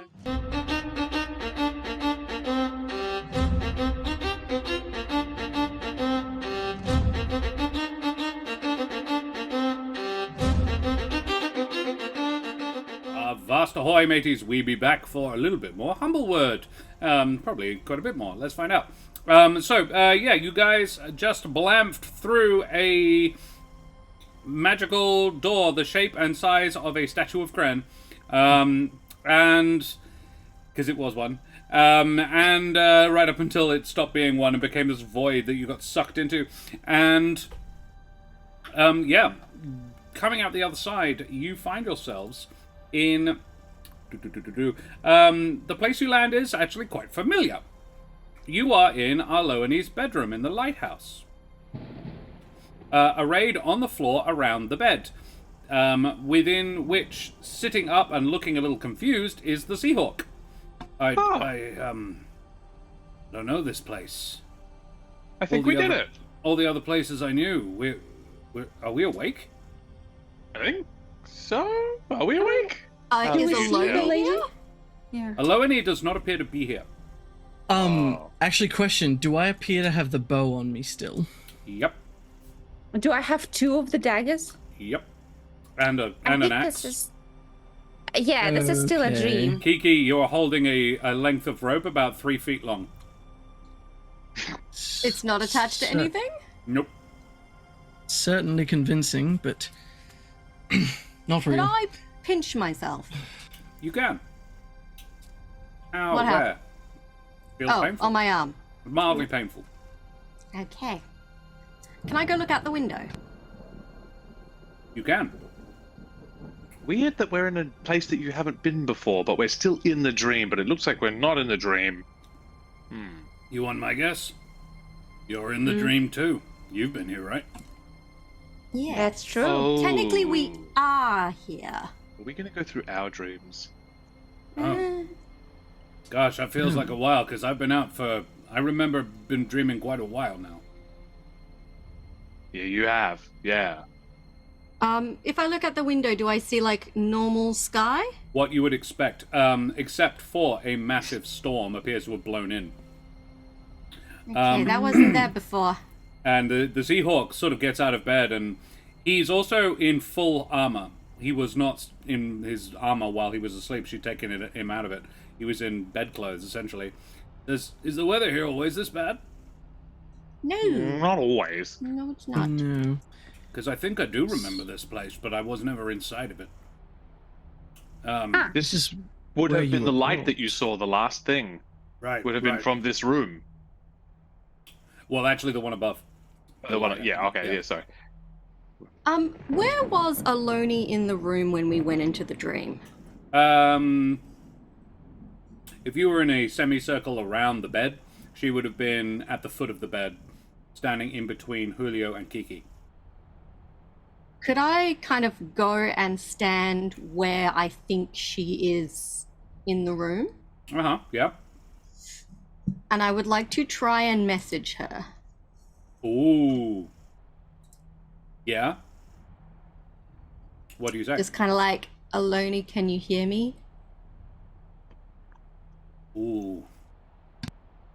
That's very good. I'm happy to do a roll for it. if Yeah, I'm trying to decide mechanically what. that.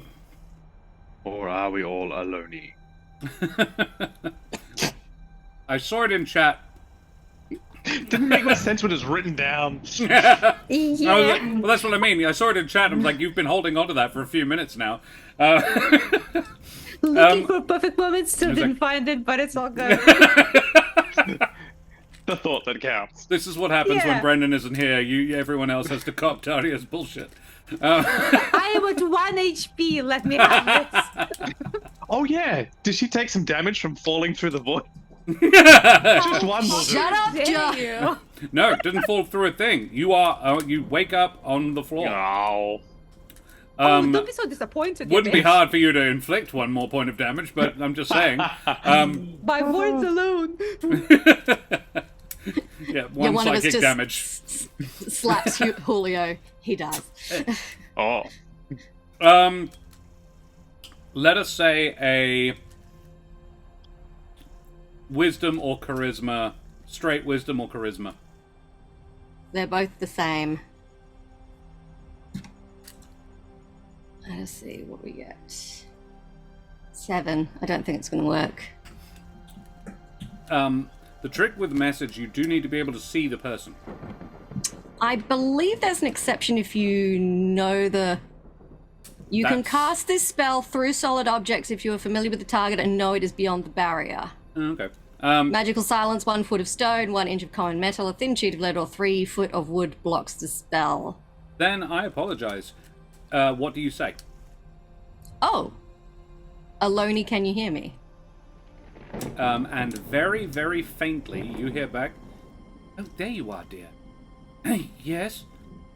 I can hear you." Oh my goodness, you guys! I tried to message Aloni and it actually worked. She can hear me. Oh my goodness. That's helpful. How are you going?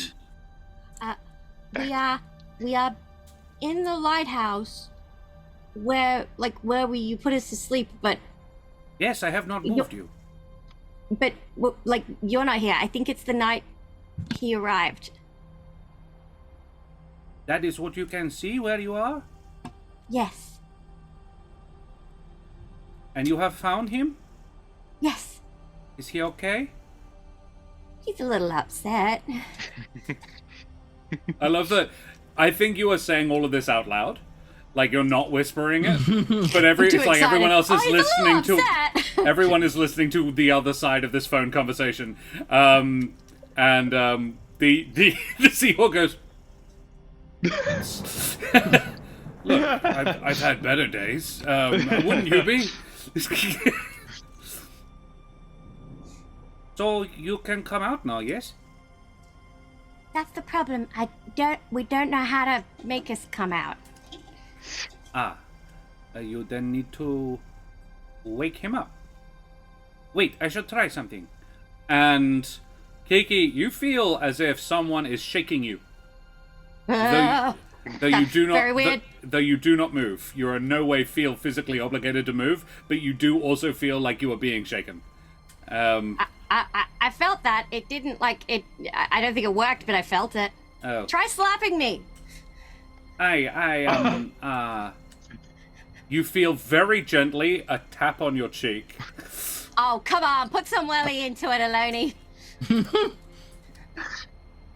Bishop Blood, can you roll me in chat a d20? It doesn't really matter how you do it. Exclamation mark roll space 20 as Aloni winds up a big one to lay on Kiki. Okay. With an 11. Okay. Yeah, Kiki. This one is a decent slap. You've been slapped by better. Like, I think Mistress Iskander is something of a disciplinarian. It's never bare bottom spanking, but there has been some rulers on the back of wrists. If you're being naughty. And you've been slapped by better, but this is a proper slap. Damn. Yeah, I felt that one. You're not waking up though. No, I'm not. Well, you are awake. This is the problem. I think you're awake in your dream, and therefore you... Wait. The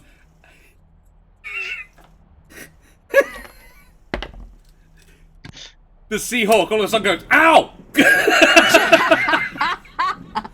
Did that work? Oh, he definitely felt it. Oh. Tell him I am sorry. Tell her to stop before she targets Julio. Did your friend say target Julio? No. Don't target Julio. Smack! He dies on the spot. The cannon collapses from one slap on the face. Yes. So we need... Oh, I have a bad idea. Oh? Well, if you die in the dream, you should wake up. But... We've, we're in, this is, the third vortex we've been sucked through. This isn't a thing where if we go too deep, we, die for realsies, is it? Oh. What else have you found? We got attacked Have you found out what happened to him? Yes, he got sucked into a cult that he thought was about Titan, but was actually about Kren. And we fought a smoky Strig, a smoky Vulcan, and 2 little skeletal Gerbines. She interrupts you through the message and goes, "All right, I'm going to walk back my original suggestion. Do not die." Oh, okay. If there is Nobody die, all right? if there is an amaranthine involved, maybe I cannot guarantee that dying is actually the solution. Okay, so... Normally in a dream, when you die, you wake up. Not if it's a Kren dream. Ah. I don't suppose you have any further insight on... You've all been jittering like June bugs, but I thought maybe hopefully that was a good thing. There was a lot of crying at one point, and you seem to be having interesting time. I've kept you all sort of cool. You've been sweating a lot. There's a storm here has blown in out of nowhere in the last 10 minutes or so. Right. And I can hear chanting outside. Ooh. That is probably not a good sign. No. Right. My wards are holding them at bay for now. But if you're going to do something, I would suggest you do it quickly. I'm going to relay kind of the general nature of what she's just communicated to these guys. Chanting. That sounds like maybe that's how some of them got into the dream. Because we saw a Vulcan, a Some streak, sort and of ritual. We can't allow that. Okay. I know I don't always pay attention when, Mr. Siskander is telling me things, but can you guys, like, think about what we know about Kren? And, like, how does he trap people? Like, does he have, like, a thing that he does? He tricks them. Well, doy, but, like, how? Is he kind of, like, is there some sort of... It's not a physical trick. Like it's Ron, with verbal. Further Sorry, to what yes. you've just said, it's always different. Kren doesn't like to repeat themselves. It's always a new scam, a new scheme, something different, something new. But otherwise, yeah, you were bang on. Yeah. I guess I also relay that. Like he likes to be unpredictable, so he doesn't tend to repeat himself, but they don't tend to repeat themselves. And yeah, they're not about the physical confines. They're about like verbally tricking people into doing things or manipulating them, or getting them to advance his ideas unbeknownstly to them. I got a crazy idea.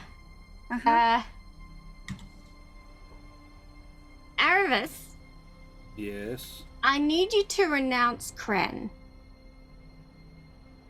Oh, yeah. That does make sense. That does Like, make sense. you know, forswear him, his power over you, and the power given to you through his trickery, I suppose. Okay. Yeah. And then I kind of maybe already did, but yeah. I mean, formally, yeah. No. Okay. Yeah, like do it officially. Yeah. If you, I hereby and forevermore renounce Kren, he that I have known as the Night Father, and all his ways and works, and pledge to devote myself to Altus that saved me. did we hear or feel anything change? Yeah, you did. Yeah, you did.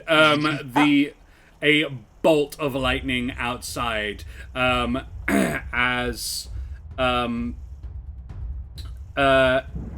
sorry, it's not a bolt of lightning. It is a wail, a scream, the scream of about 24 voices, simultaneously. The death screams of people, who realize for the very first time that they are damned, and yet they deserve their fate. The clouds above curl and twist, suffusing with a purple shade. And GM Workshop, thank you very much for the raid, you bloody champions. Hi guys. I Good wasn't evening. expecting that to work. You just came in on somebody renouncing a god. Good on you. Welcome, guys. Thank you so much for joining us. Rackham, you bloody champion. How are you this evening, this morning? How was your thing? How was your game? What were you guys doing? Have a shout out, ! at GM Workshop. GM card type GM workshop. I what were you think guys I've been doing? working on a one-shot idea. I've been Ooh, peeping here and having there. a little bit of a D&D experience as well. Fantastic. Well, guys, thank you very much for joining us. We are Corsairs Cove. We do Humblewood, which is our D&D setting. It's a 5e compatible but third-party setting by the Hit Point Press that I have taken and made my own and sort of ran with at this point. And this is a little backstory episode where we are going deep into the backstory of Julio Switchgear and Bron Hydecraft, and now very much Kingsley and Kiki as well, who are orphan buddies from their days in the orphanage, and they're going on an adventure that wound up being significantly more life-threatening and perilous than they or their orphanage lady was anticipating. I just convinced a dude to renounce a god. Guess we're the 200 undead voices. I mean, you could be if you like, silly Saihuki. But yeah, thanks very much for joining us, guys. Smash that follow button, and also we have a giveaway tonight. So !ticket in chat to go into the draw to win. We have a voucher for Troll Lord Games, who are a wonderful TTRPG company, and it's a $10 voucher for their online store. So that could be rather groovy. Type in !ticket in chat to go in the draw to win, you bloody champions, and we will continue the horrendous, horrifying adventure for these poor teenagers. Planning some one-shots in Rackham's stream, and got to bomb tutorial for Baldur's Gate 3 in the end. Hells yeah! Really funny and nice. Lovely. Fantastic. Bomb tutorial. I'll need to check out the VOD then. That would be very This useful. extreme barrelmancy, because I'm all here for that shit. Because I'm collecting a fuck ton of barrels in this round, in this run through. Alrighty, so yes. The looking out the windows, and there are several, it's a lighthouse, so there are loads of windows. You can see the clouds above curling and twisting, suffused with a deep purple shade, forming into first the head and then the body of an enormous wolf with eyes of pitiless darkness and a wicked smile. And if you want to see, this is actually what it looks like. We got a bit of artwork there. This is art from the adventure, up in the little corner down there. I retract my previous statement about that working. I may have just incurred the wrath of Kren. Yeah, guys, so we're like 14. Why the fuck are we fighting this? Yeah, If teenagers JRPG use the taught me power of anything, friendship. This is prime god fighting age. Yep. Teenagers use the power of friendship to fight God. Here we go. How it goes. Julio's like, I can't even legally drink yet. What is this? I'm not even technically a teenager! We were just here to carry a body. What the fuck Now, is granted, going we on? did kill 3 people on the way, but You did? that's collateral. You Hey, threw them in the wait. hole. Yeah. Like my animes. Exactly. A tutorial bot, thank you very much for the follow, you bloody champion. Avast, matey, you wee scallywag. Fantastic. So, it would looks like little blue streams, little purple streams of magic are curling up and around, forming into this. So partially this is coming down out of the clouds, and partially it's energy coming up from the ground, forming into the long, lengthened tail of this giant fox. This giant wolf, rather. And also, Toffee Fox, thank you very much for the follow, you bloody champion. Avast, matey, you wee scallywag. And you hear a deep voice as Arrevis looks out of a window.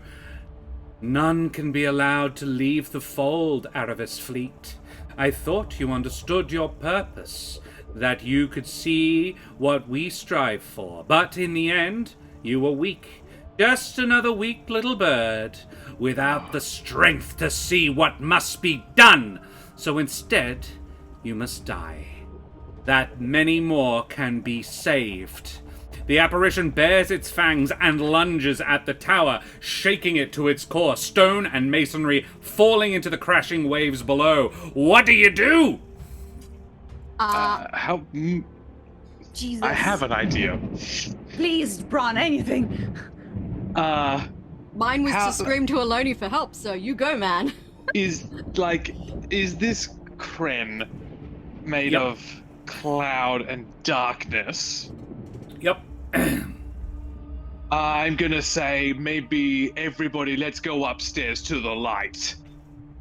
Yeah. Let's see if we can turn Amazing. this lighthouse on. Lighthouse. Yeah. Good call. Let's leg it. Love this plan. And as we're running up the lighthouse, I'm going to message Aloni and be like, is there a terrifying apparition at your end? And did all the cultists just start screaming? And how do you turn the lighthouse on? Oh, and how do you turn the lighthouse on? Changed pants. Yes, I agree, Southern Skies. And Cursed Rabbit, thank you very much for the follow, you bloody champion. Avast, matey, you wee scallywag. As the guys run up the stairs, Kiki, you hear back from Aloni. No giant apparition in the sky, though I did hear a bunch of screaming. I think the chanting has stopped, so that's a plus. The light is on. It's always on. It's burning. It's a big torch. You can make it brighter by adding more fuel. Okay. But be careful, it's extremely hot.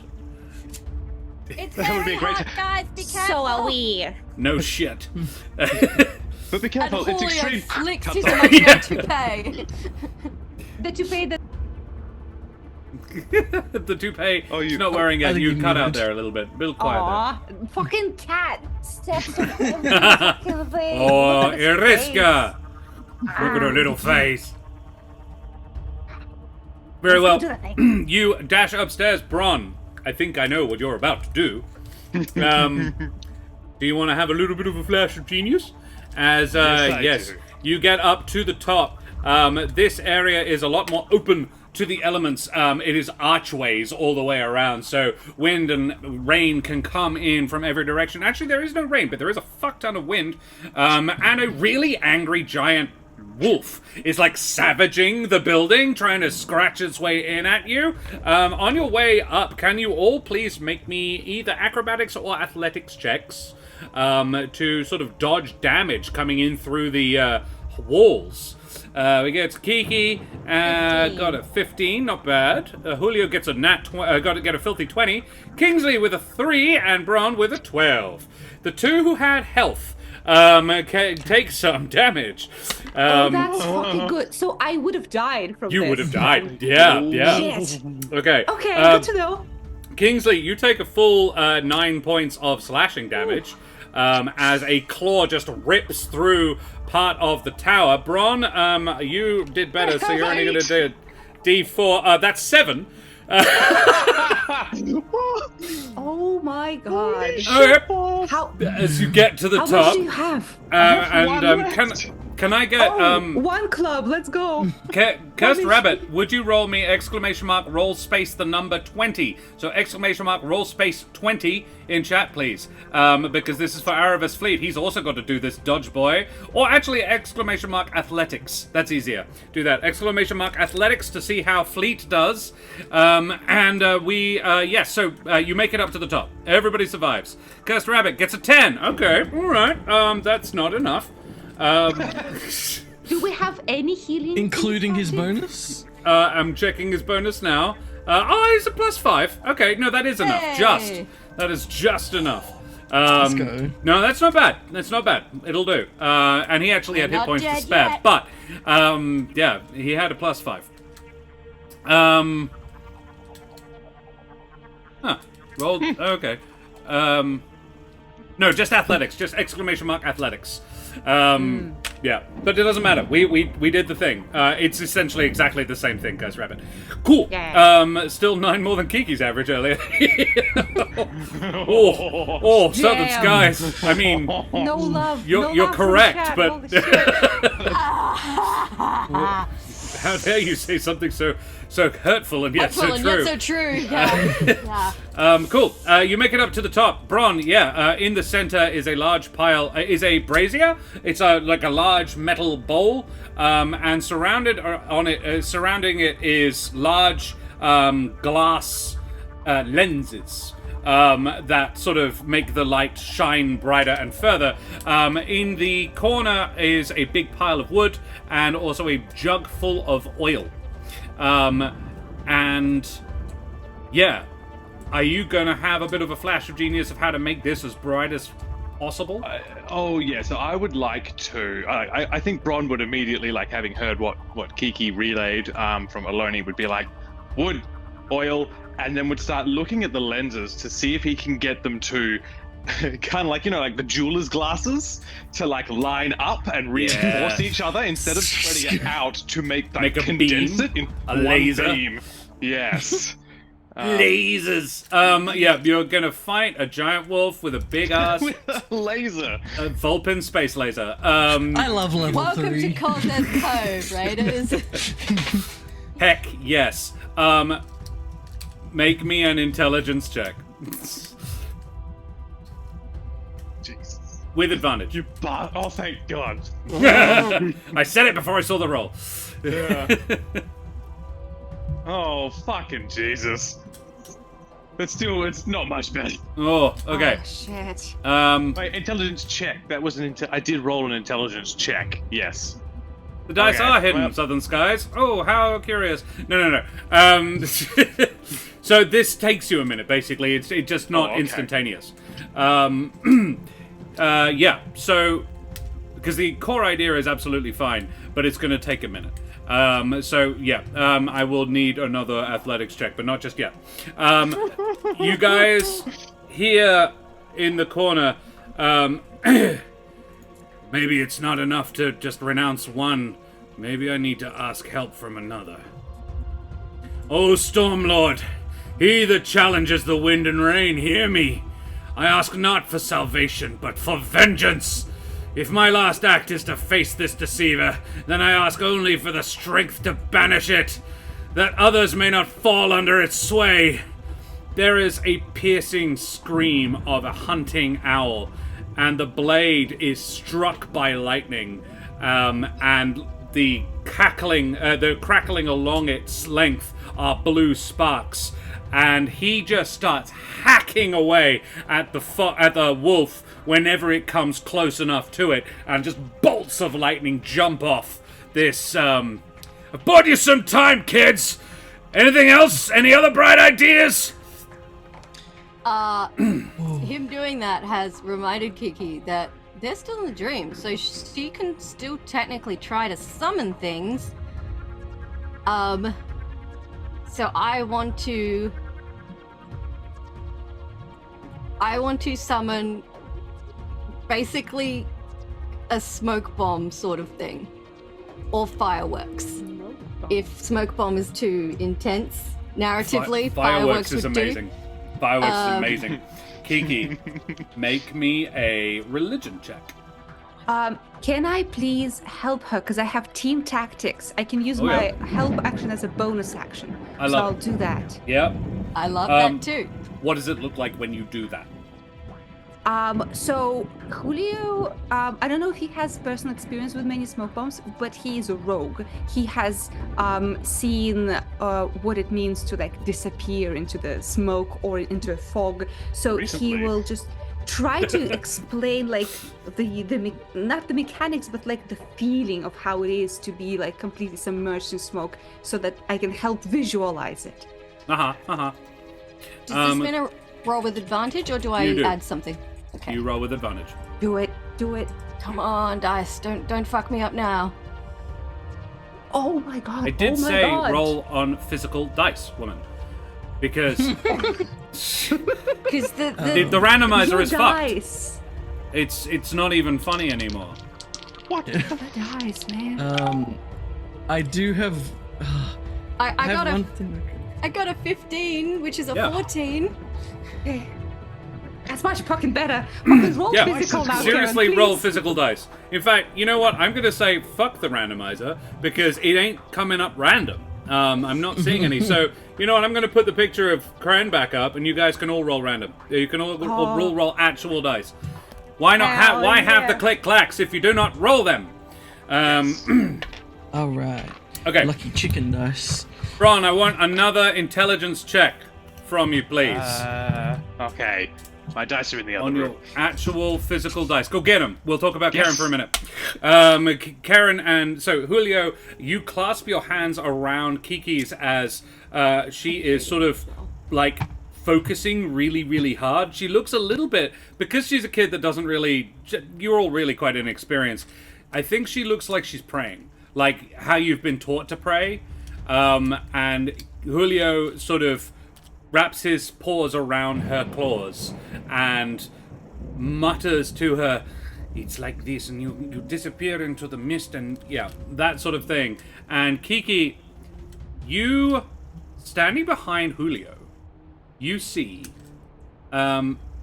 Mistress Iskander. Oh, Though somehow at once older and younger than she normally appears, and she shines softly with a cool glow. Not showy, but strong. "Here, my dear, you may need this." And she hands you a box of fireworks. oh, Yes. thank you, Mistress Iskander. I didn't think you'd condone this sort of thing. We can speak later, my dear. And Julio, if you turn around, I think Bron is far too busy, like working on what he's Do doing. I hear? Yeah. Hi, and I try to hide my two shadow daggers. She looks down at the two of you and she says, "You've got this." And then she's gone. No. You've got this. I believe in you. I'm actually going to Awesome. change the way I said that. I believe in you. And then she disappears. As in then she's not there anymore. You now have a bunch of magic fireworks. Kiki. I start lighting and yeeting these at the giant wolf. Yes. So from behind Arrevis Fleet, who is still just lightning luring this being and just lashing away at it, you start throwing fireworks out. They begin just exploding within Kren's form, bursts of pure light, and you hear Kren say, as the box is being handed to you before you start throwing it. I apologize, there was something else. Kren, hello, sister. Finally re-entering the game, I see. There is no business of yours here. And Mistress Iskander, looking up from Julio and Kiki, says, "You may have some claim on that one, my dear. But these are my little ones, and you will not take them from me." And then she disappears. As Kiki begins to, and it's sort of heard but not seen, it's sort of semi, you're like, "I've got this," throws lightning as they're having this conversation, throws fireworks, the fireworks burst, a stunning bright white, like brighter than any firework you've ever seen, but it doesn't hurt to look at it. Bron, you are just frantically refocusing the lenses here. You're managing to build a sort of telescope, it in reverse, and it's, as I think Kingsley has been helping you out a little bit, heaping wood on the fire, dousing it with oil. Can I get an intelligence check, please? Yes, I had rolled that. It is a 16. Hey! I do actually have one other thing that Kingsley can do, if I can. Please do. Which is, so from what I can tell, Bron's muttering about focusing this light, right? Mm-hmm. Yep. Okay, then sort of again trying to take advantage of the fact that so much is happening, and sort of staying towards the back in between passing sort of piles of lumber towards where Bron is and stoking the fire. He briefly, I think, raises a finger and begins to sort of trace a small symbol in the air reminiscent of like a downwards facing triangle with a line through it. And as he completes the rune, it seems to sort of half detail for a second into that of a bow before it just kind of fizzles, and there is suddenly a green sort of vine trails all around the form of the fox. I'm going to hex its dexterity to give it disadvantage on Yes. dex checks before we try to focus this laser on it. I love Let's it. go. I love it. You very much do that. And yes, this is Kingsley. You feel way more power than just this is. I'm gonna say I'm gonna upgun it. It's some. Well, I'm not upgunning it, but something is empowering your spell, and it is hexed generally. Oh, all right. Nice. So It not has- just for one stat. It's on all 6 stats. Let's yeah. go. Huge. Someone is leaning in heavily on this. Bron. A huge grin on Kingsley's face, but he will say absolutely nothing and just go back to shoveling wood for Bron. Bron, the wood, as Kingsley throws the remaining wooden logs onto the fire bursts into green flames, Kingsley, that seem to have feathers floating within them briefly. Brown, tawny feathers. And the light shifts in color as Bron completes his anti-telescope. And a bolt of green firelight bursts from within at the face of this wolf. Julio, do you have anything you would like to add to this? Yes. In fact, I apologize. Can you please make me a religion check? Moi? Yes. Ooh. With Oh, advantage. shit, okay. Oh, I do have. You said fucking physical. Roll I'm your gonna kick go for clacks. physical. Yeah. Click clacks, come on. Okay, that's 3 and 18. My religion is +1, so it's 19. 19. Julio. Green light surrounds you. Soft green light. As you channel your will, small white flower petals fall like the snow around you, dropping to form a cloak across your shoulders. An ancient power, older than memory and deeply kind, flows into you. I am sorry, little one. You were not ready for this, but you are needed for what is yet to come. Julio, your eyes... talking to me. Julio, your eyes burst open with green light, your small form unable to contain all that is coursing through you. How do you utilize this power that has been given to you? Okay, so I don't believe Julio fully understands what's happening or even comprehends. He's kind of like in like Avatar: The Last Airbender, like special mode where he's like no emotion, shining eyes, and what he's like maybe just a little bit on his tiny little German feetsies is levitating a little bit. Yeah, oh, like absolutely. He's fully possessed by this power, and he It's a Super extends Saiyan. one. Yeah, he extends one little mouse Saiyan. hand towards this huge creature, but he's not focusing on the creature.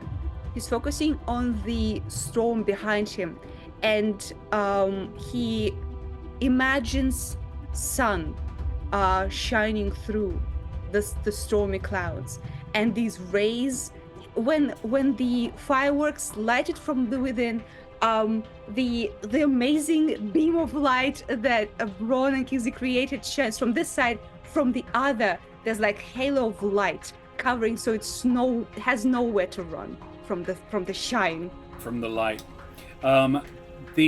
This final blast of light from within it and around it and in front of it and behind it. Kren roars in frustration. And reaches out, just one final swipe. The Seahawk ducks underneath it, and Julio, the light from your eyes, one final pulse right out of your left eye, burns into the face of this creature, and with a pop of pressure, it just disappears. It bursts into purple-black streamers. with that final blow, you are all wrenched far more forcefully than even the other times, right from your soul. And you find yourselves back in Aloani's room. Your eyes open, and a dull pain buzzes in the back of your head. As your vision focuses, Julio, you see Aloani kneeling over you, looking confused at the ceiling where a pair of burn marks 3 inches apart are still sizzling.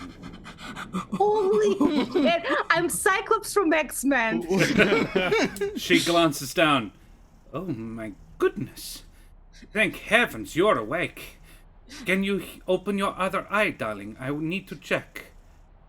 Okay. Oh. I'll try to open it. As you try to open your eye, nothing happens. Oh. Oh my god. Yep. And she Mhm. says, oh, that's okay. It's okay. You're okay. And she takes the little wet rag that she was holding and tears it in half and binds it around your head like an eye patch. Oh, thank you. It looks I mean- very dashing. Yeah, I'm still rakish little guy. Mistress Iskander is going to be very angry with me. Forget that. Is everyone okay? Is he alive? What happened to you all? As you look around, you see the faces of your companions, one by one. The Seahawk rises slowly to a sitting position and looks at all of you with a soft smile of gratitude. However, as you try to answer her question, like many dreams, recall is slipping through your fingers, leaving only pieces. A forest full of snow, a cabin, a cellar, a huge dark shadow, a battle beside your friends, and a sense of trust. And I think we'll leave it there. Ooh. Nice. There we have it, guys. Thank you very much. Are we content, Daria? Yeah. Uh-huh. Uh-huh. Yeah. Bron, what did you give up? So, I think the last time was a little bit different. No, the last time was very different.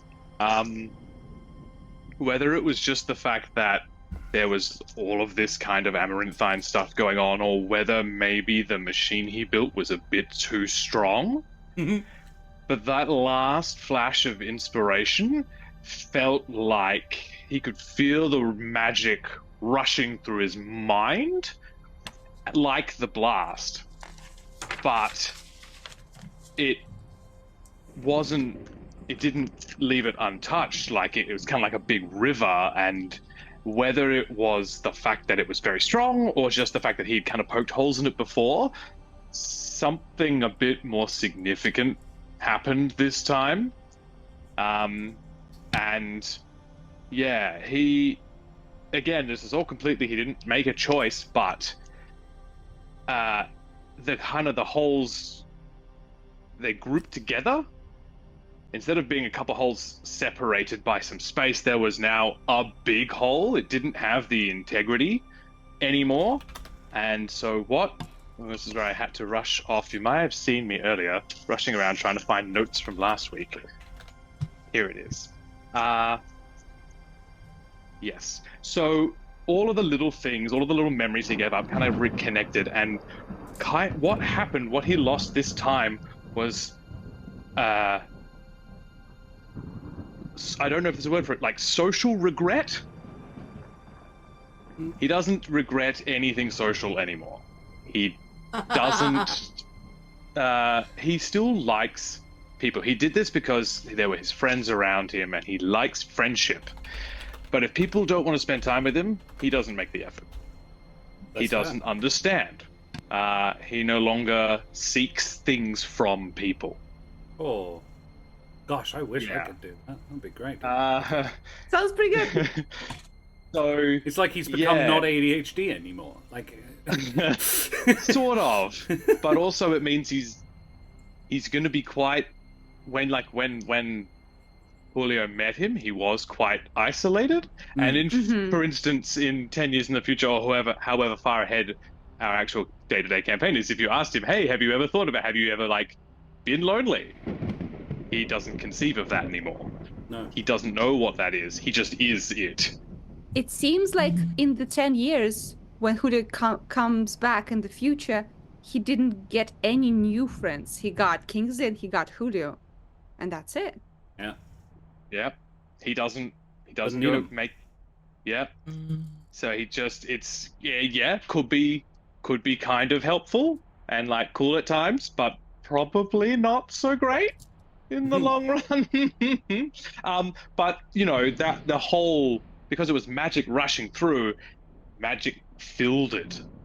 Yeah. And so he can now sense and understand intuitively the flow of magic and like how all the different parts of the world, you know, the rocks and the leaves and the trees all have a small kind of magical flow, and you can connect them together and build shit. The light that burned through from that was the light of the plane of light. Ooh. Ooh. I will tell you for free, because that's the only bit I don't think it was perfectly clear exactly what it was. Yeah. Isn't that sugar glue? Super glue? It's yeah. Look, Bishop Blood, I know exactly what you mean. I feel seen. But yeah, it's good, but it's not healthy. It's helpful, but not can be very useful. Something can be useful and also unhealthy at the same not time. healthy. Yeah. Jennifer Jamity, thank you very much for the follow, you bloody champion. Avast, matey, you wee scallywag. Cool. Let us continue. So, guys, at the end of our sessions, what we like to do is our favorite moments, where we go around the table and say what we thought each other did real good. Because there were some pretty epic moments this evening. I hope you'll agree. Oh my god. And so, yeah, I would love to hear from everybody what everybody else thought they did well. Chat, you are more than welcome to put up what you think we did good. I do have one final question, actually. Kingsley, Yes. has your physical appearance changed at all? I think so. I think that in the wake of sort of emerging from that dream, I think that partially just the way he carries himself is probably more confident, but additionally, after that last surge of magic, those tiny little sort of flecks of gold through his feathers have gotten more pronounced, and it seems like the wattle and comb beneath and above his head have brightened. I think he seems physically more distinct than he did previously, and he's wearing it like a badge of honor. Kiki, just because we haven't heard or seen, did this affect Kiki in any way? Doesn't have to. I'm just curious. Treasure traitor that they are, rolled a 1. Good. Got him. I think it's fitting for this fucking session, so you go and take it. Anyone. I think Kiki is a little younger than the others. Yeah. But I think she feels a lot more grown up after this. In Yeah. terms of just grappling with a quite adult situation and having come through it. She is also now mildly obsessed with fireworks. Nice. Yeah, she is. There's mysterious explosions from the field near the orphanage occasionally. Yeah. Yeah. Before she was a Good, relatively... an alibi. What Yeah. did you say? An alibi. Good, an alibi. So a scapegoat, maybe. That's It's like, No, wasn't don't me shoot the blowing goat. Stuff up. It was Kiki. Yeah, and then you can say that it was me, and no one will know who it was. Great. Great, another pyro. Kiki, fool of a toque, swift claw. Alrighty, well, so the wonderful treasure has rolled a d5 in chat and gotten a 1, which means we talk about Daria first of all. So let's... No, No, that's not how it no, works. alright, We go know how on to then. count. We flatter the DM first on a 1. Okay. So Oh, something, boy. a little peek behind the screen. 2 weeks ago, Josh was like, "Hey, if there's anything specific you want to happen for Julio in this little campaign, a little 3-shot, let me know." And I was blanking. I was like, I don't really know. I like everything. It's all good. I don't know. I didn't know what you had planned. And I always assumed that losing an eye was part of his Pirate life. piracy days. Yeah. Right. I didn't really think of it that much. I was like, yeah, probably like a rogue, like bolts of the crossbow, something. I don't know. But the way you made it was so much cooler, and that really like ties together to the present day campaign. And I like that Julio doesn't really remember it. It's just something that sort of happened, so we don't have to like retcon anything, and also It we was don't all have a to dream. come back and like, we don't have to come back as like, I just had a memory. Like, we don't have to do that shit. Yeah. So, but the knowledge, like the player knowledge and the audience knowledge of that being like the supernatural help that we received and the price he paid for it with his eye is really cool. Yeah, thank you.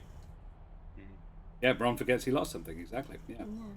Bishop Blood says weaving the adventure into your version of Humblewood was very impressive. Thank you. So it's supposed to be set in Saltar's Point. So I flipped it. Yeah, he was coming from Espinor. Actually, he wasn't. He was coming from Fernveld, which is the third region in the Everden, which we haven't really delved into at all yet. Yeah, but supposed to. It's very, yeah. Yes. Can I? Holy. Yes. If yes. So I think for me, particularly, there's a particular aspect of like the last half hour or something. Like we went from cool exploring to like, oh, okay, maybe one of us is a bit hurt, to holy shit. Like we went from like way up to way down and way up and way down. You know, like we were like, okay, cool. There was the fight, and then now two of us are quite hurt, but we're in a safe place. No, it's no longer safe. Now we're all almost dead. But hey, we've got some great ideas. But they haven't worked. Like it was just, it was a fantastic way. Yeah, a fantastic way to wrap it up. It really ramped up the tension and therefore the stakes of that last interaction with Kren. And honestly, yeah, it just. When the storm turned into Kren, I was like, holy shit. Like, it was great fun. Oh my god. It was, yeah. It was really well held together and really well balanced to make it compelling to get our characters to do the thing. Like, yeah, you always want your characters to survive and to win, but this was like, no, I really want this fucker gone. Yeah. Yeah, fair. I made a. Oh no, you No, go. you go. I made a note actually slightly earlier in the session because I was trying to be good about writing down favorite moments, and I wrote down how much I enjoyed your description of the Seahawks' kind of misfortune. The way you told that story as him and how he kind of described it unfolding was very immersive. I was very drawn into his revelation to us then. It's really a cool moment. Absolutely. And I think for me it was the way you handled the stakes was perfect, because even though we were all in a past adventure, knowing that somehow we were going to have to survive for a future one, there was no point at which we felt, at least that I felt safe during that. Like, that felt like a genuine threat and like a good adventure the whole way through. It never felt like it was predetermined, even though it kind of was in some ways. Yeah. And on the same note, being able to weave in a whole bunch of people being directly assisted by amaranthine or weird like magic and dream powers without it feeling like a Deus Ex Machina that just like goes, oh, and then you win, was a huge fucking plus. Like, it's one of those things where I don't know how like you've managed that, because like on paper it's really easy to read that kind of thing and just think, oh well, yeah, and then everyone gets god powers and they win. But it didn't feel that way. It felt like an earned like build up that then sort of all came to in the head of it, and then that was how it ended, and that felt perfect. It was so good. Because you And were With the also- Deus Ex Machinas, like Yeah. you let our ideas be there, man. That was just amazing. Yeah. And to the point of like, it never felt safe, but it also never felt like you're gonna leave us stranded, which I really appreciate. Like one thing that I think was emblematic, Julio like stayed on 1 HP the entire rest of this journey, and like in a campaign where I wouldn't trust the DM as much, I would probably be gunning for a short rest. I'm like, give me something, holy shit. But it felt dramatically like fitting to be like close to death and like on your last breath. And I knew that you wouldn't like let some just like random bullshit happen to us that much. You're like, okay, yeah, they're not in their perfect shape right now, but they shouldn't be. They're fucking teenagers on their first mission. Yeah. Yeah. So Like, so, I'm a fucking You feel pigeon. it. Yeah, I should be almost dead right now. yeah. None of It you have felt any very right to have good. survived this at all. Yeah. Treasure says the Yeah. difference in voice and attitude of the Seahawk when they first saw him and being aware, and then the God speeches. Such a cool twist as well, to not only do the whole like I'm renouncing Kren for Altus, because I kind of half expected the praising Altus thing from what we got, but the way that you approached it of just kind of going the full 180 from please help me to nah fuck this, if I go down I'm going down swinging, Altus you're gonna help me get revenge, was such a cool fucking vibe. And It that's was so much more Altus's vibe as well. Altus is all about challenging yourself. He's like, I don't help people who don't try and help themselves. But if you push yourself to the absolute limit, you take it as far as you can possibly go, then I maybe got you back, buddy. And yeah, he is... what will probably happen is he is going to become Alohane's protector. yeah, And that's sick. serve Altus like that.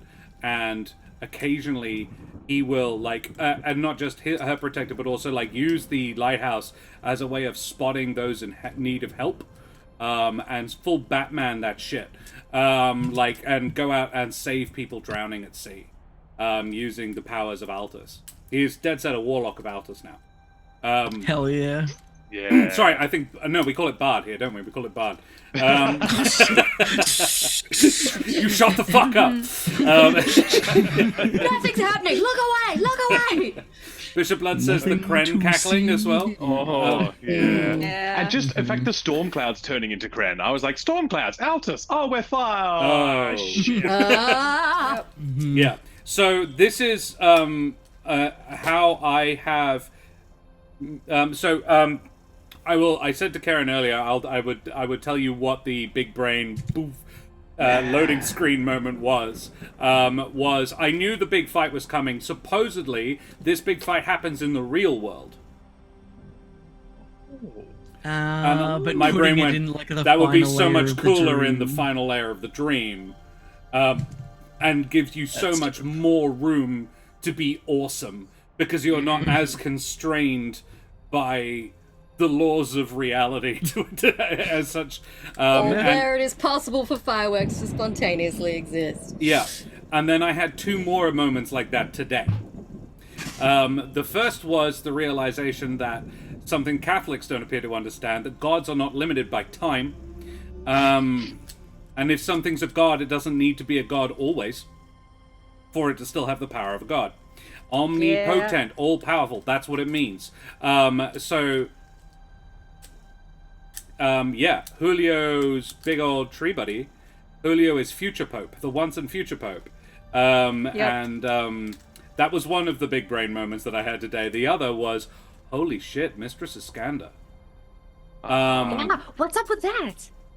Is she the fucking Amarintan that she's worshipping herself? Or are they just using her as like a familiar face to deliver highly dangerous pyrotechnics? You are aware, you as in the players here are aware, or at least some of you are, that it is not unusual for Astorials to hang out on the material plane for an extended period of time, doing the bidding of their Amaranthines. You've encountered that. Just saying. She is not that's suspiciously like an angel. Yeah, she is not Okay.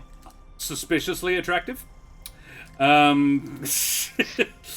none of you. Oh, sorry. The other crew, the Midnight of Madness crew, have a theory that anybody who is more than like an 8 out of 10 is like suspiciously attractive and probably an angel.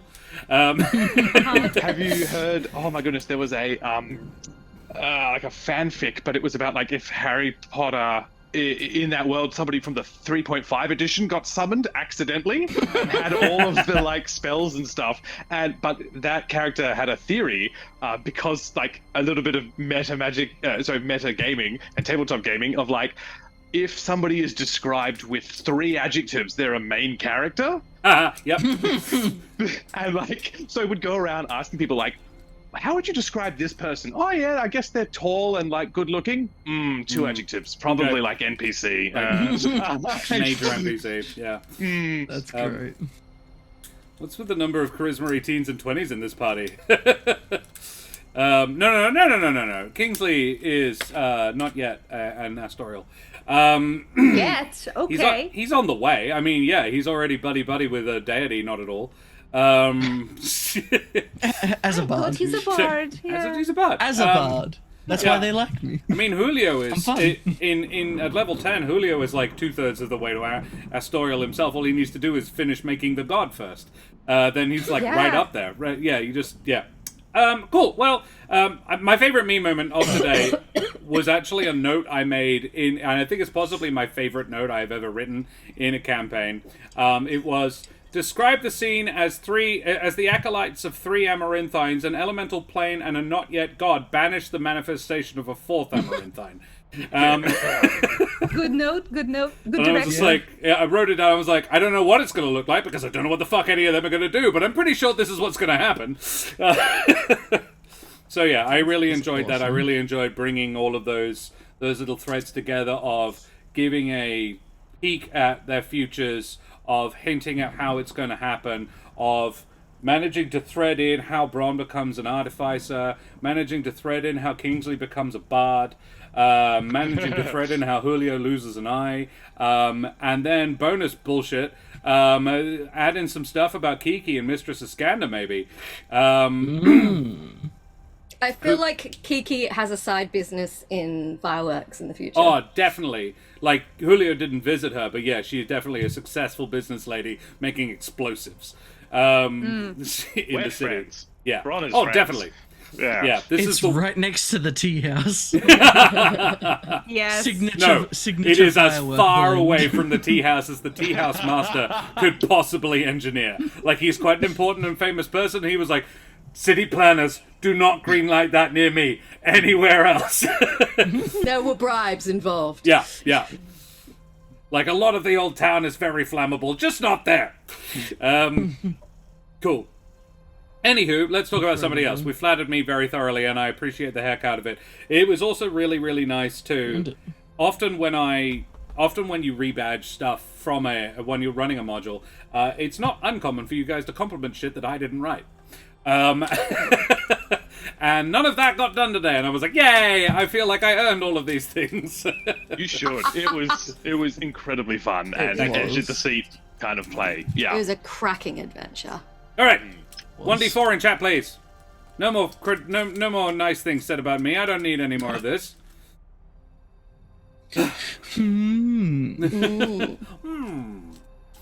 And Oh, no, it is Julio. Another one. yeah, there we go. What is with the fucking randomizers today? Okay, Julio, favorite Daria moments, everybody. Oh man. There- I have a little one. Yes, Julio. Yes, yeah. I loved the look on your face when I said you see a couple of burn holes on the ceiling. Just Yeah. the look of joy / terror that you're like, oh fuck!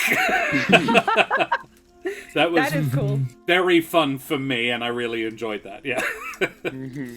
Absolutely. I have written down. I think you're underselling what I do around here.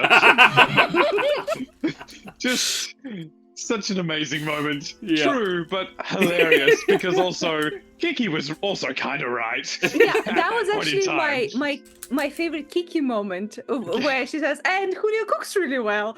Okay. I mean, Fine. thanks. Yes, but Kiki didn't mention me, so it's fine. What about the rest of it? Yeah. Oh, it was all great, but I loved the description of like the Avatar state kind of vibe when the plane of, it was life, I think you said, right, sort of came through. I think because again, it's not something that I would have like necessarily envisioned for Julio, but as soon as you were describing it, I was like, yeah, no, this makes perfect sense, and this is exactly what I imagine Julio would do. oh, to be Some of clear, that's- that was the older heart. That wasn't the plane of life. That was older heart. The Sorry, yes. the plane of Yeah. life was Bron magic. Yeah, that's right. Yeah. But yeah, like, I don't know. It's just, it's one of those things. I think it just it's a testament to how well you've built and then proceed to play the character. That again, because I haven't necessarily been around this group quite as long, or gotten to see you guys quite as much. But like, the fact that every time one of these things happens, even if it's not something that I would have guessed Julio would do, as soon as I see it or hear it, it makes sense. And I'm just like, yeah, no, that's exactly who Julio is. I totally see where that came from, and it just works. Oh yeah. Mine was, I don't know, what am I saying? I've already said it. But Bishop Blood has a couple in chat. Freaking out when Bron went invisible. Very funny. Stabbing the guy and then being all French girls with the Seahawk. The slide into frame. Yeah. Yeah. Hey. It was Beautiful. great. Favorite self? Favorite self. Yeah. So I liked completing the light picture that was happening. So we're actually like literally attacking from all directions with light. Yeah. That was very fun. That was very smart. Yeah. And I just enjoy because Julio is so has such high maneuverability, he can actually like interact with other people on the battlefield. So I actually liked like darting around and getting behind Bron, getting like shit fuck, need to run away more, like because of his swashbuckler nature. That makes sense, and I actually really like that. Yeah, absolutely. Favorite Bishop Blood self moment was melonless. Melonless. Yeah. I like to imagine Julio in a fit of self-pity going, it's like, I'm just gonna die in some backwater melonless and alone. Yep. No toupee, no melons. What is this tragic life? I imagine very much that in that Avatar Super Saiyan moment, he had this glowing Spirit green toupee. spirit toupee. Yeah. My soul has a toupee. Yeah, oh, absolutely. You fucking It's comprehend always, that? he was born with a soul toupee. It's like a raspberry It's like when toupee, you, but it's like when you not. go into the Matrix and sorry.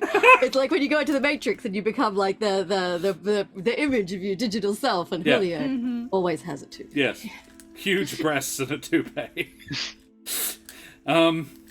Excellent. Glorious. Well, someone rolled a 3 and got a 3, which means we're talking about Kingsley. Favorite Kingsley moments. Oh.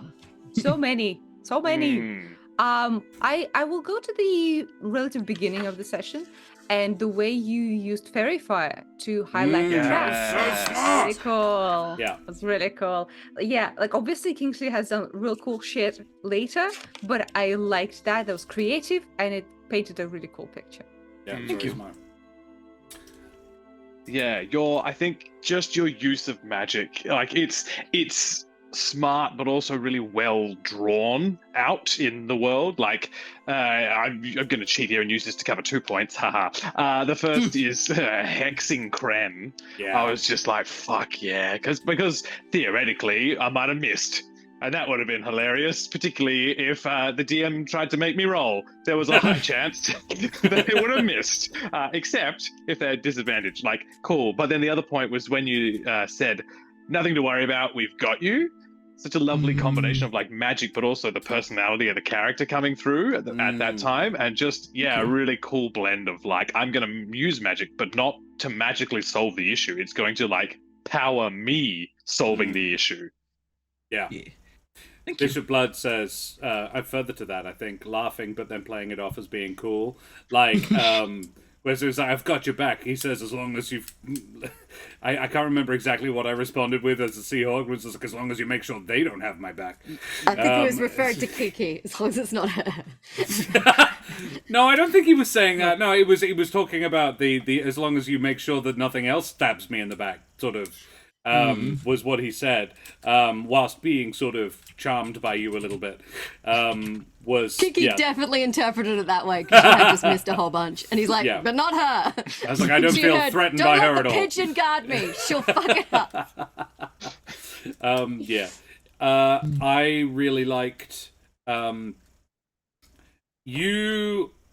I back and forth and doubted myself and doubted you guys, and I knew I shouldn't have, and I'm glad I didn't eventually do it. I think 3 times this afternoon, it occurred to me, hey, I should put something in the Discord chat just quickly about, hey, warning, this might be incoming, or something like hinting at it, hinting at you guys preparing something. And I didn't. And I'm glad, because I think I would have limited you. I think anything I would have told you to prepare, you would have been like, okay, how do I work what I prepared into this?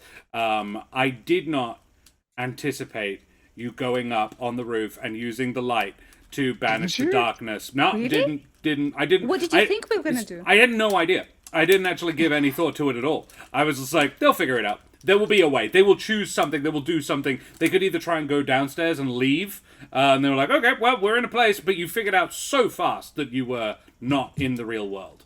Admittedly, like, you started asking questions about the axes and stuff like that. But, like, I didn't know you were going to have the axes when I planned the adventure.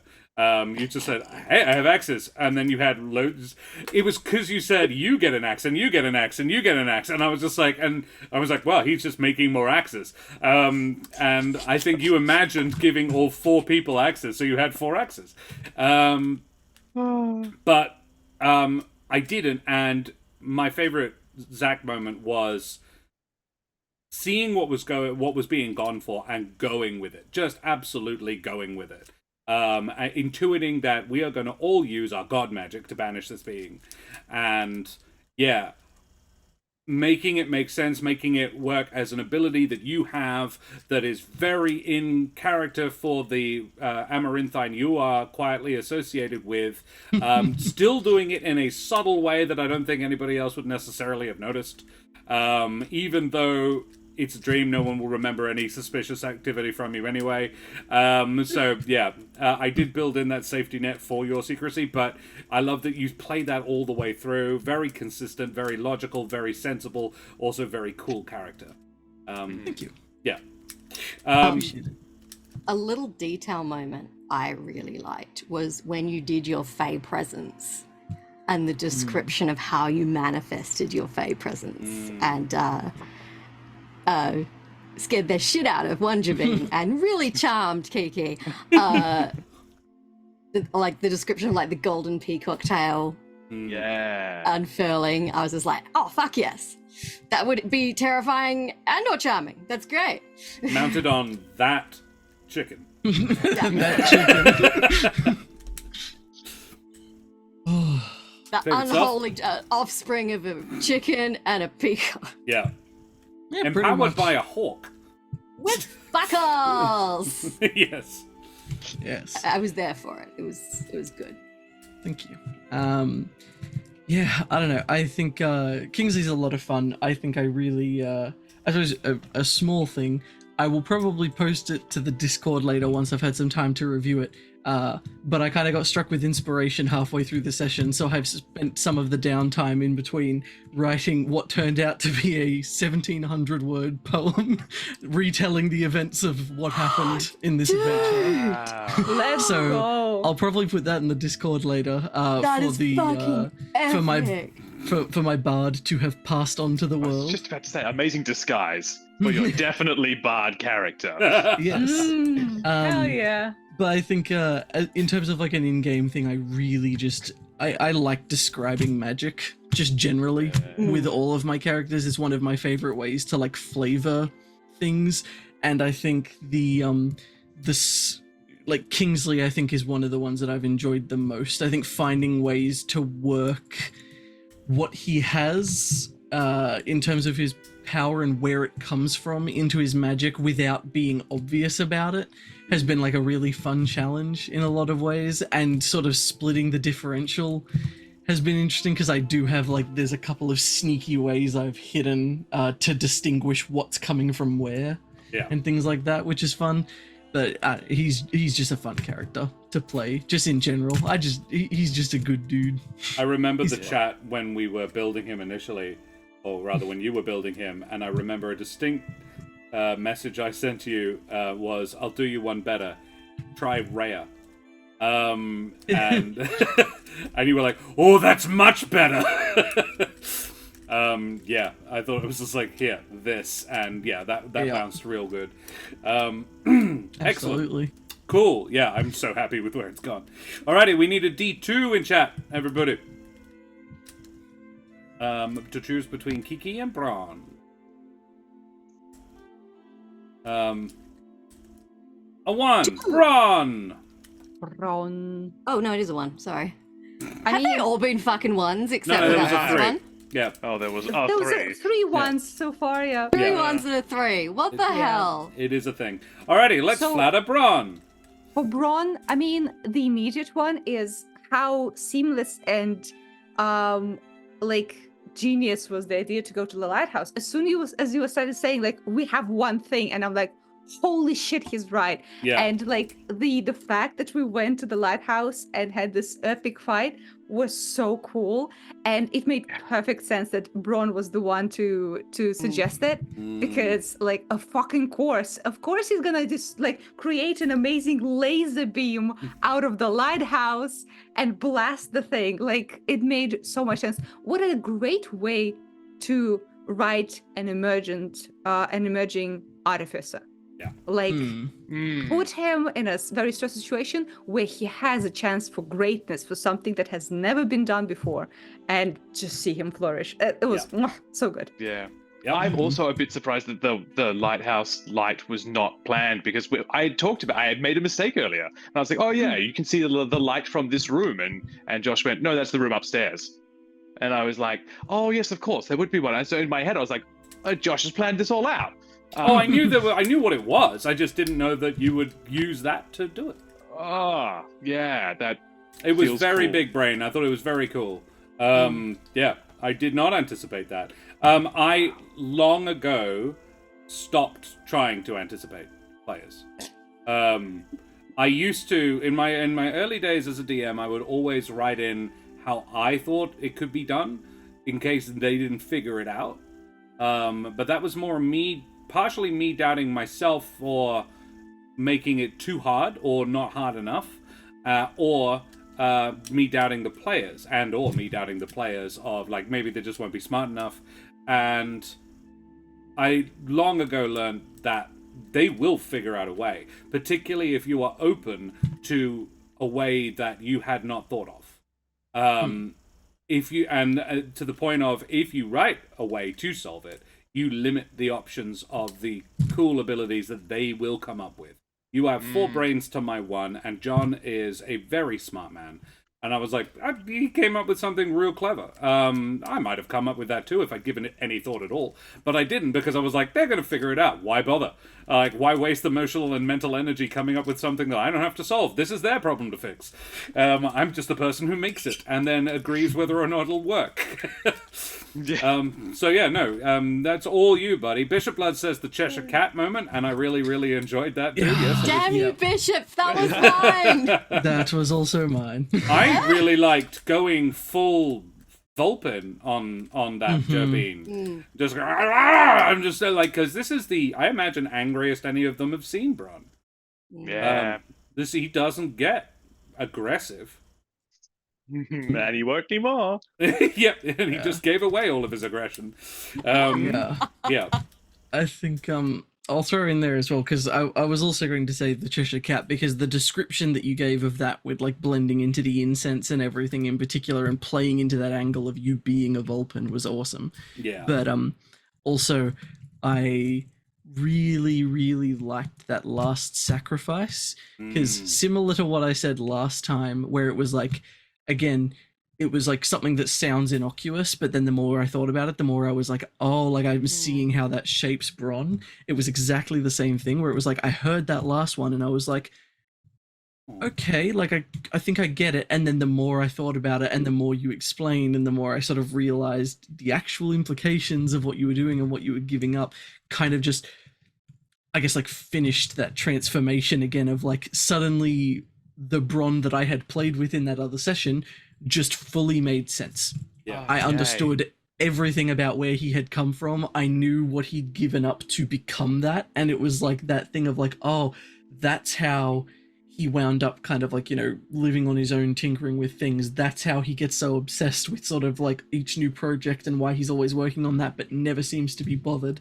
And like, it all just clicked in the moment. And it was like, yep, it just, it works. I get him. I understand Bron now. Yeah, I will so circle good. back to that. Yes. Losing your boulders. He didn't lose any boulders. He's fine. There was just a threat of losing some boulders.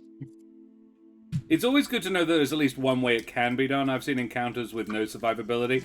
That is, however, yeah, I agree, Southern Skies, and I want to be clear, just because I haven't bothered to come up with a way of doing it, doesn't mean I don't think it can be done. The stress I would give there, any DMs in listening to this, is you don't need to come up with a way for it to be done, but you do need to be open to the ideas that your players bring to it of fixing it. And if you do want to come up with a way to solve it, like, I mean, I'll be honest, I did have some method. Like, I had broad strokes. I knew most of their god powers could be invoked. I wrote in that if none of them had a good idea, the Seahawk would begin praying to Altus to sort of prompt it. So you can build in safety nets. And I thought, generally speaking, god power will be involved, but I didn't, I suppose, nail down the specifics of how to fix this problem. Like, if you make a complicated trap, how to fix it is important. But, yeah, encounters with zero survivability because the DM doesn't think it can be solved, that's bullshit. A no-win scenario isn't fun to play when you're playing a power trip. And that's what we are all doing. It's a power fantasy.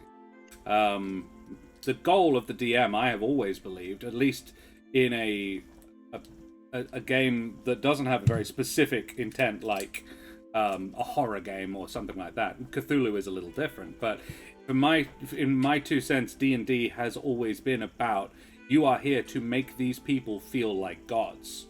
You are here to make them feel powerful and heroic for a little while, and challenge them so that they can overcome it. Yeah. And the guiding hand. Yeah, exactly. Sorry.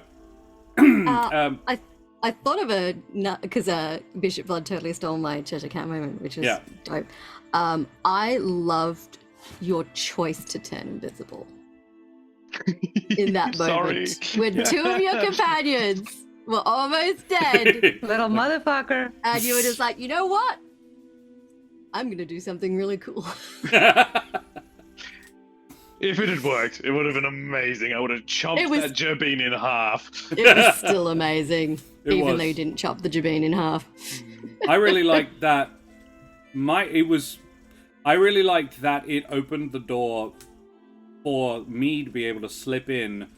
He can see you. You are empowered by the same kind of magic he is. Like, Vulpins get that ability from Kren. Yeah. So fun doorway for lore. But yeah, very neat. Favorite self moment. Mine is going to come back to what Zach said. In that I began Bron, and I said to Josh, like, hey, I've got 2 backstories. One of them is quite kind of, naive. One of them's a bit tragic. And at that time, we were just playing the 2-shot. Give me the tragedy. I wanted the tragedy, but Josh was like, it's a 2-shot. We probably won't get into the backstory. And so I just went, oh, okay, cool. Maybe this is just kind of a happy, fun campaign. Great, doesn't need a big tragic backstory. But then it continued on. Bron was so much fun that continued on. And then at the beginning of the campaign that we were playing, it's still kind of happy, fun, a little bit naive. And then a couple weeks before we did the going back in time, I realized that no, that's a choice that all of these players have been making. This isn't a dark world. It can be a dark world, but all of the people in this group have chosen to make it not light, but they're choosing to do the right thing. They're choosing to, try and not be dark and grisly about it. And I went, oh, suddenly my character kind of is a bit weird. And so favorite me moment was in 1.5 weeks coming up with a backstory that ties together my strangely naive character in a way that makes sense, the logical sense. You can see why he just believes people now.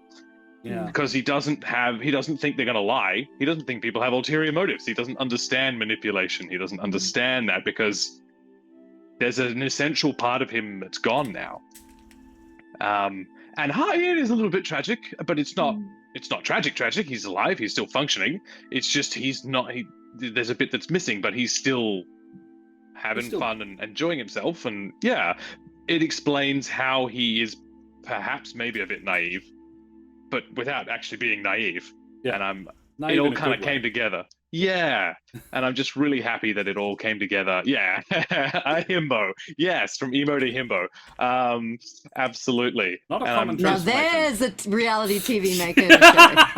Yeah, from Oh my Or God. the other way. Himbo. Oh, From himbo to emo. yeah. So I'm just glad it made sense to everyone and that it landed well. Bron is one of the dancing magmen in season 1, Ep 1. That was like season 1, Ep 5. What are you talking about, Bishop? The dancing magman was way later. Yeah. Oh, but Bron would totally be sung into, would totally convince Jude into singing and dancing with him. Alrighty, well, we need to talk about Kiki. Favorite Kiki moments. I'm going to shout out before we begin. It's not going to be my favorite moment, but Karen being as cool as they were about once again having dog shit rolls. Oh my God. And yeah, that was shit. Let's not talk any more about it because Kiki was still awesome, despite that. Yes. And I'm going Just to me going, instead don't say, get mad, don't get mad. yeah, don't be mad about it. Don't be salty. The fireworks. Just as an idea, I was like, I wrote in, and Mistress of Scandal will show up, offer Kiki something. Kiki will say yes, and Kiki will, and I'm like, what does Kiki pick? Kiki picks fireworks. I'm like, that's very good. That's very nice. That works very well. Yes. Because I was hesitating and I was thinking, she's 12. She's a kid. She's not going to ask for grenades. No. Or, I need a rocket launcher. Yeah. I'm just like, she'll want, and I was like, a smoke bomb? Because, kids, how, make firecrackers and shit. And I was just like, no, it has to be fire. I started to say smoke bomb and then realized what I was looking for. I was Yeah. oh, of course, she wants the pretty sparkly explosion. Yeah. And I think it kind of works even going back to the beginning of the campaign where we're introduced through these family blends, where Kiki's is like this and this and this and this, this very I want all of it and I want it to be sparkling cool kind of outlook really fits with the fireworks. So it was very cool. And another thing I personally really liked is when we're fighting, Kiki is missing and screaming, "I didn't sign up for this!" That was very good. Leaning into the comical part of it was very good. Mm. It kind of works because she's like She's like 12. She's a little, she's a little pigeon girl who carries a staff She's and about pretends 2 to be a feet ninja. tall. Yeah. Sorry, John. You go. So I think what on the other end of that, in the middle of battle, asking for fireworks and then going, wait, is this okay? Am I going to be told off from Mistress Iskander? We'll talk later. Yeah, because it's just, again, like they're teenagers. She's a 12-year-old. That is exactly what happens. There's always a groundedness, I think, to the characters that you play that you just like, you have an ability to go, no, they would be concerned about this. Yeah. Even though like, we're fighting a god, but a 12-year-old would still ask permission, you know, from the orphanage mistress. And like, Yeah. I loved that. Yeah. Yeah. Bishop Blood says using message. Yeah. And Yes. yeah, that was so good. So smart. I have a second related to it, but Zach and Karen haven't said theirs yet. Zach, you are muted, my friend. I am. Whoops. I think just like, again, like watching the split between, I think mechanically one of the wisest members of the party and Oh, that yeah. showing through and being the youngest. I think just like, and again, it feeling organic. Going literally from like one moment, like for example, last session doing the like, yeah, we're in the middle of this, let's do the get help. The get help always works, and like pushing for that kind of thing, and then swapping from that to waking up and going, looking at the evidence and being like, okay, cool, we're still in a dream, or going, I need to fight this thing, let's go for fireworks, or like there were I can't remember a lot of specifics right now, my brain's a little fried, but like there were so many moments like that where it felt like, even with like the message out of the dream again and stuff like that as well, where it was like, it made so much sense to do that, and I don't think any of us necessarily would have thought of it, but it felt like it still felt within character for Kiki to have both ends of that spectrum of like being the wise one and having the common sense and seeing the obvious, but also being 12 and everything that comes along with that. And it's such a weird balance to hold, but you did it perfectly. It was great. Mistress Iskander knew exactly what she was doing when she sent Kiki along with the 3 idiots. The 3 chuckle muckfits who are at some point in the future, if they haven't already, going to assign themselves to some deity or another. She's just like looked at the group and just like, okay, we need someone with message. One works for an amaranthine, one works for an elemental plane, and one is building his own fucking god. Why do I always end up in this role in the party? Everyone needs a hobby, okay? Everyone needs one. Yeah. Oh. Karen, favorite self, and then I will flatter you more, because I've got another. I had it, and then I just went, there were a lot of fun flubs with my rolling in this game, but I particularly enjoyed absolutely like face planting my freaking performance check on the panpipes. Yeah. And you We'll do this and you way say, before. You can't find them. I'm like, yeah, she's just frantically checking all her pockets and she's like, fuck, I was gonna help. That was really fun. And yeah, like all the times that message just fucking worked. You were still in the same room as her. You hadn't left physically. Yeah, you were still very close to her. That's why I thought I could get away with it. I'm like, I don't need to see her if I know who I'm. Yeah. And as soon as you pointed that out, I was like, oh yeah, because it worked on the Seahawk, who you could see, but who was technically in a dream. So why couldn't it work in the opposite if you know the person well enough? Yeah, makes perfect sense. That was very smart. I'm glad you didn't realize it until at that point. Otherwise, you could have just constantly been chatting with Aloni throughout the entire I did business. also like her just like at full volume doing all the replies. These guys just getting half the conversation. And for the record, Southern Skies, it's crochet tonight. I wasn't painting my nails. It's green. That's why it's doing that. Yeah. Oh. My further to the compliments about more message. Telling Aloani to slap her. Oh yeah, I forgot about And that leading on to her then going and slapping the Seahawk, and that didn't work. Ow! Yeah, she's knitting camo. Yeah. All right. Alrighty. Yeah, I'm hiding on a hill later. Alrighty, gents and ladymen, we are going to go away from here now because we've been streaming for a gosh darn while, and Zach has to be awake in like 6 hours or less. So we should do that. So we'll go away and raid somebody. But before we go, guys, who the absolute heck have you all been tonight? Zach, who the heck are you? Yeah, hi, I'm Zach, or the Renegade Chicken, or apparently Resurgent Poet, because I haven't done that in a very long time. Or I'm Kingsley. so excited, man. So excited. It's already in the Discord. I bit the bullet. But anyway, have fun with that. Yes, so anyway, I have now supplanted myself here, and while this may be the end of this adventure, you cannot get rid of me that easily. I will return, I vow it. There is Art now. We can't get rid of him. Exactly. Like a threat. It was. And you will notice that the art and the character sheet in the middle is not level 3 Kingsley, it is level 10 Kingsley.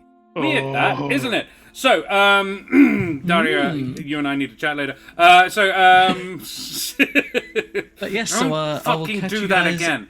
I will catch you guys around again soon. I'm very much looking forward to returning whenever that happens to be, and I will try to keep myself around the channel / the Discord. In the meantime, I might try to keep posting some of my homebrew things. So keep an eye out. Amazing. Karen, who the heck are you? Hi, I am Karen, sometimes known as the mother of bunnies. I am a performer, a writer, an internet addict. You can follow me on the social media site formerly known as Twitter as Mother of Bunnies, or the Instagram, where you can follow my burlesque alter ego, Miss Lola Moore, or you can listen to me in the D&D podcast, There Be Dragons, or you can come back to Corsair's Cove and watch me play Baldur's Gate 3, which sometimes also involves fucking fireworks. Go-to strategy. Whatever the question is, the answer is fireworks. Mm-hmm. John, who the heck are you? My name's John. I play Bron Hydecraft. I've been a performer for about 20-ish years. I enjoy sometimes-ish following rules and making characters that make people laugh until suddenly they're tragic. That's always fun for me. Yeah, I've had an absolute blast tonight from everyone, so thank you all. Yeah, Eldritch Blast. Oh no, sorry, Bardic Blast. Yes, and... the Gatorade flavor. Yes, that was great. Yeah, Daria, who the heck are you? My name is Daria. I play Julio Switchgear here on Thursdays, and I'm also an artist. I can do D&D portraits, emotes, anything else. Yeah, you can commission me whenever. Wink. Yes, you can. Thank you very much. Yeah, that's true. Fireworks are banned for private use. I was like, you can commission Daria for private use? What? But not for public displays. Not public displays. No. Yeah. Depends on how much I get paid. Yes, that is And always the answer. we absolutely appreciate the heck out of all of our wonderful audience all over the world, staying up late or getting up freaking early to come and watch us live. It really is hecking cool to have folks all over the world coming and going, and yeah, that's awesome. That's really cool. It bigs me up no end, and I appreciate the heck out of all of you guys. I am Josh the Pirate. You can find me here on my channel Corsair's Cove, which I run with me lovely lady wife, Karen, the mother of bunnies, and all my splendid friends. But you know that because you did it. You've come. You've already been. You're here. We are fucking off for 10 days, but we will be back. Karen and I will be back next Tuesday night for some more Baldur's Gate 3. Not the coming Tuesday, the Tuesday after, for some more Baldur's Gate 3. And head to our Discord for pictures of the puppies we are house sitting. Because we're going on holiday / looking after my parents' dogs. And it's going to be a lovely time. So not next Tuesday, but the next Tuesday afterwards. And we Humblewood... might if we feel up for it, but Yeah. we're technically on holidays. So I hold myself to no standard. And we're not going to promise anything. We and may be drunk and or asleep. Humblewood of Elements and Evil, Bron, Julio, and... what's the other one? Kesh? That's it. Kesh and Eric will return next, as in not next Thursday, the Thursday after. 2 weeks. 2 weeks' time. 2 weeks. So yeah, stay tuned for that. 21st. The 21st, exactly Yes. right. Thank you very much.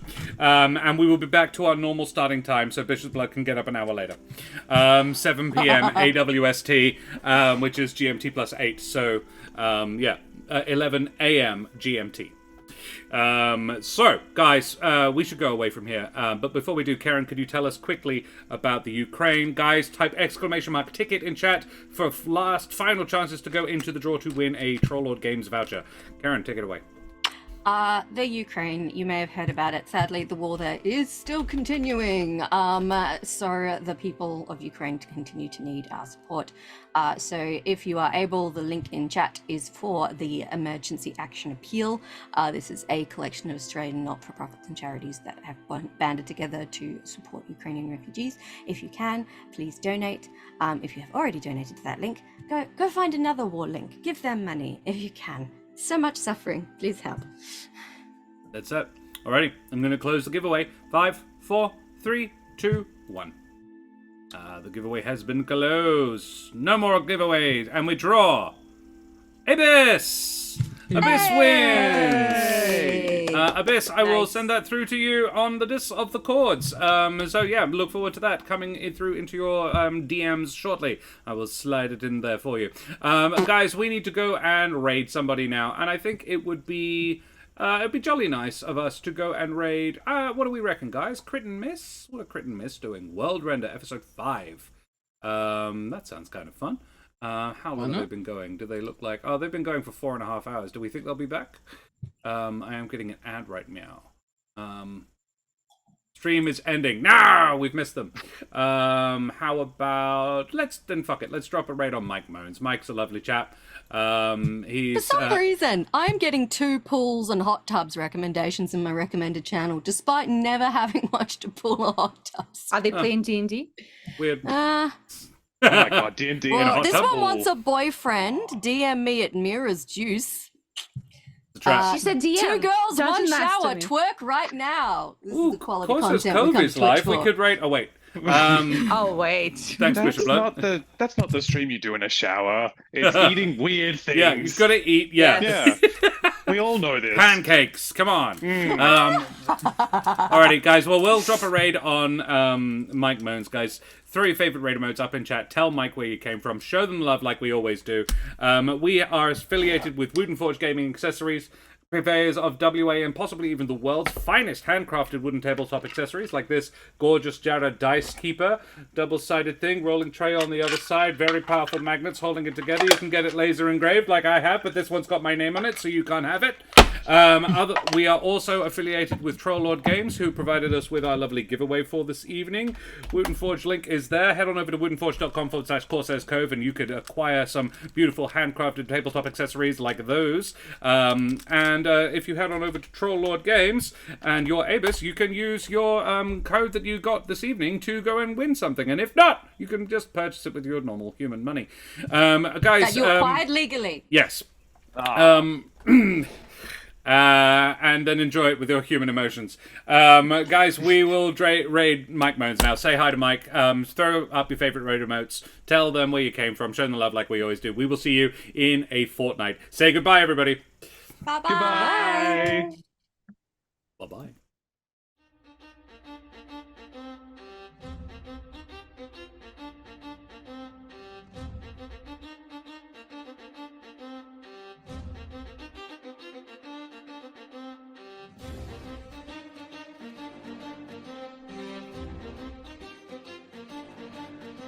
Whee!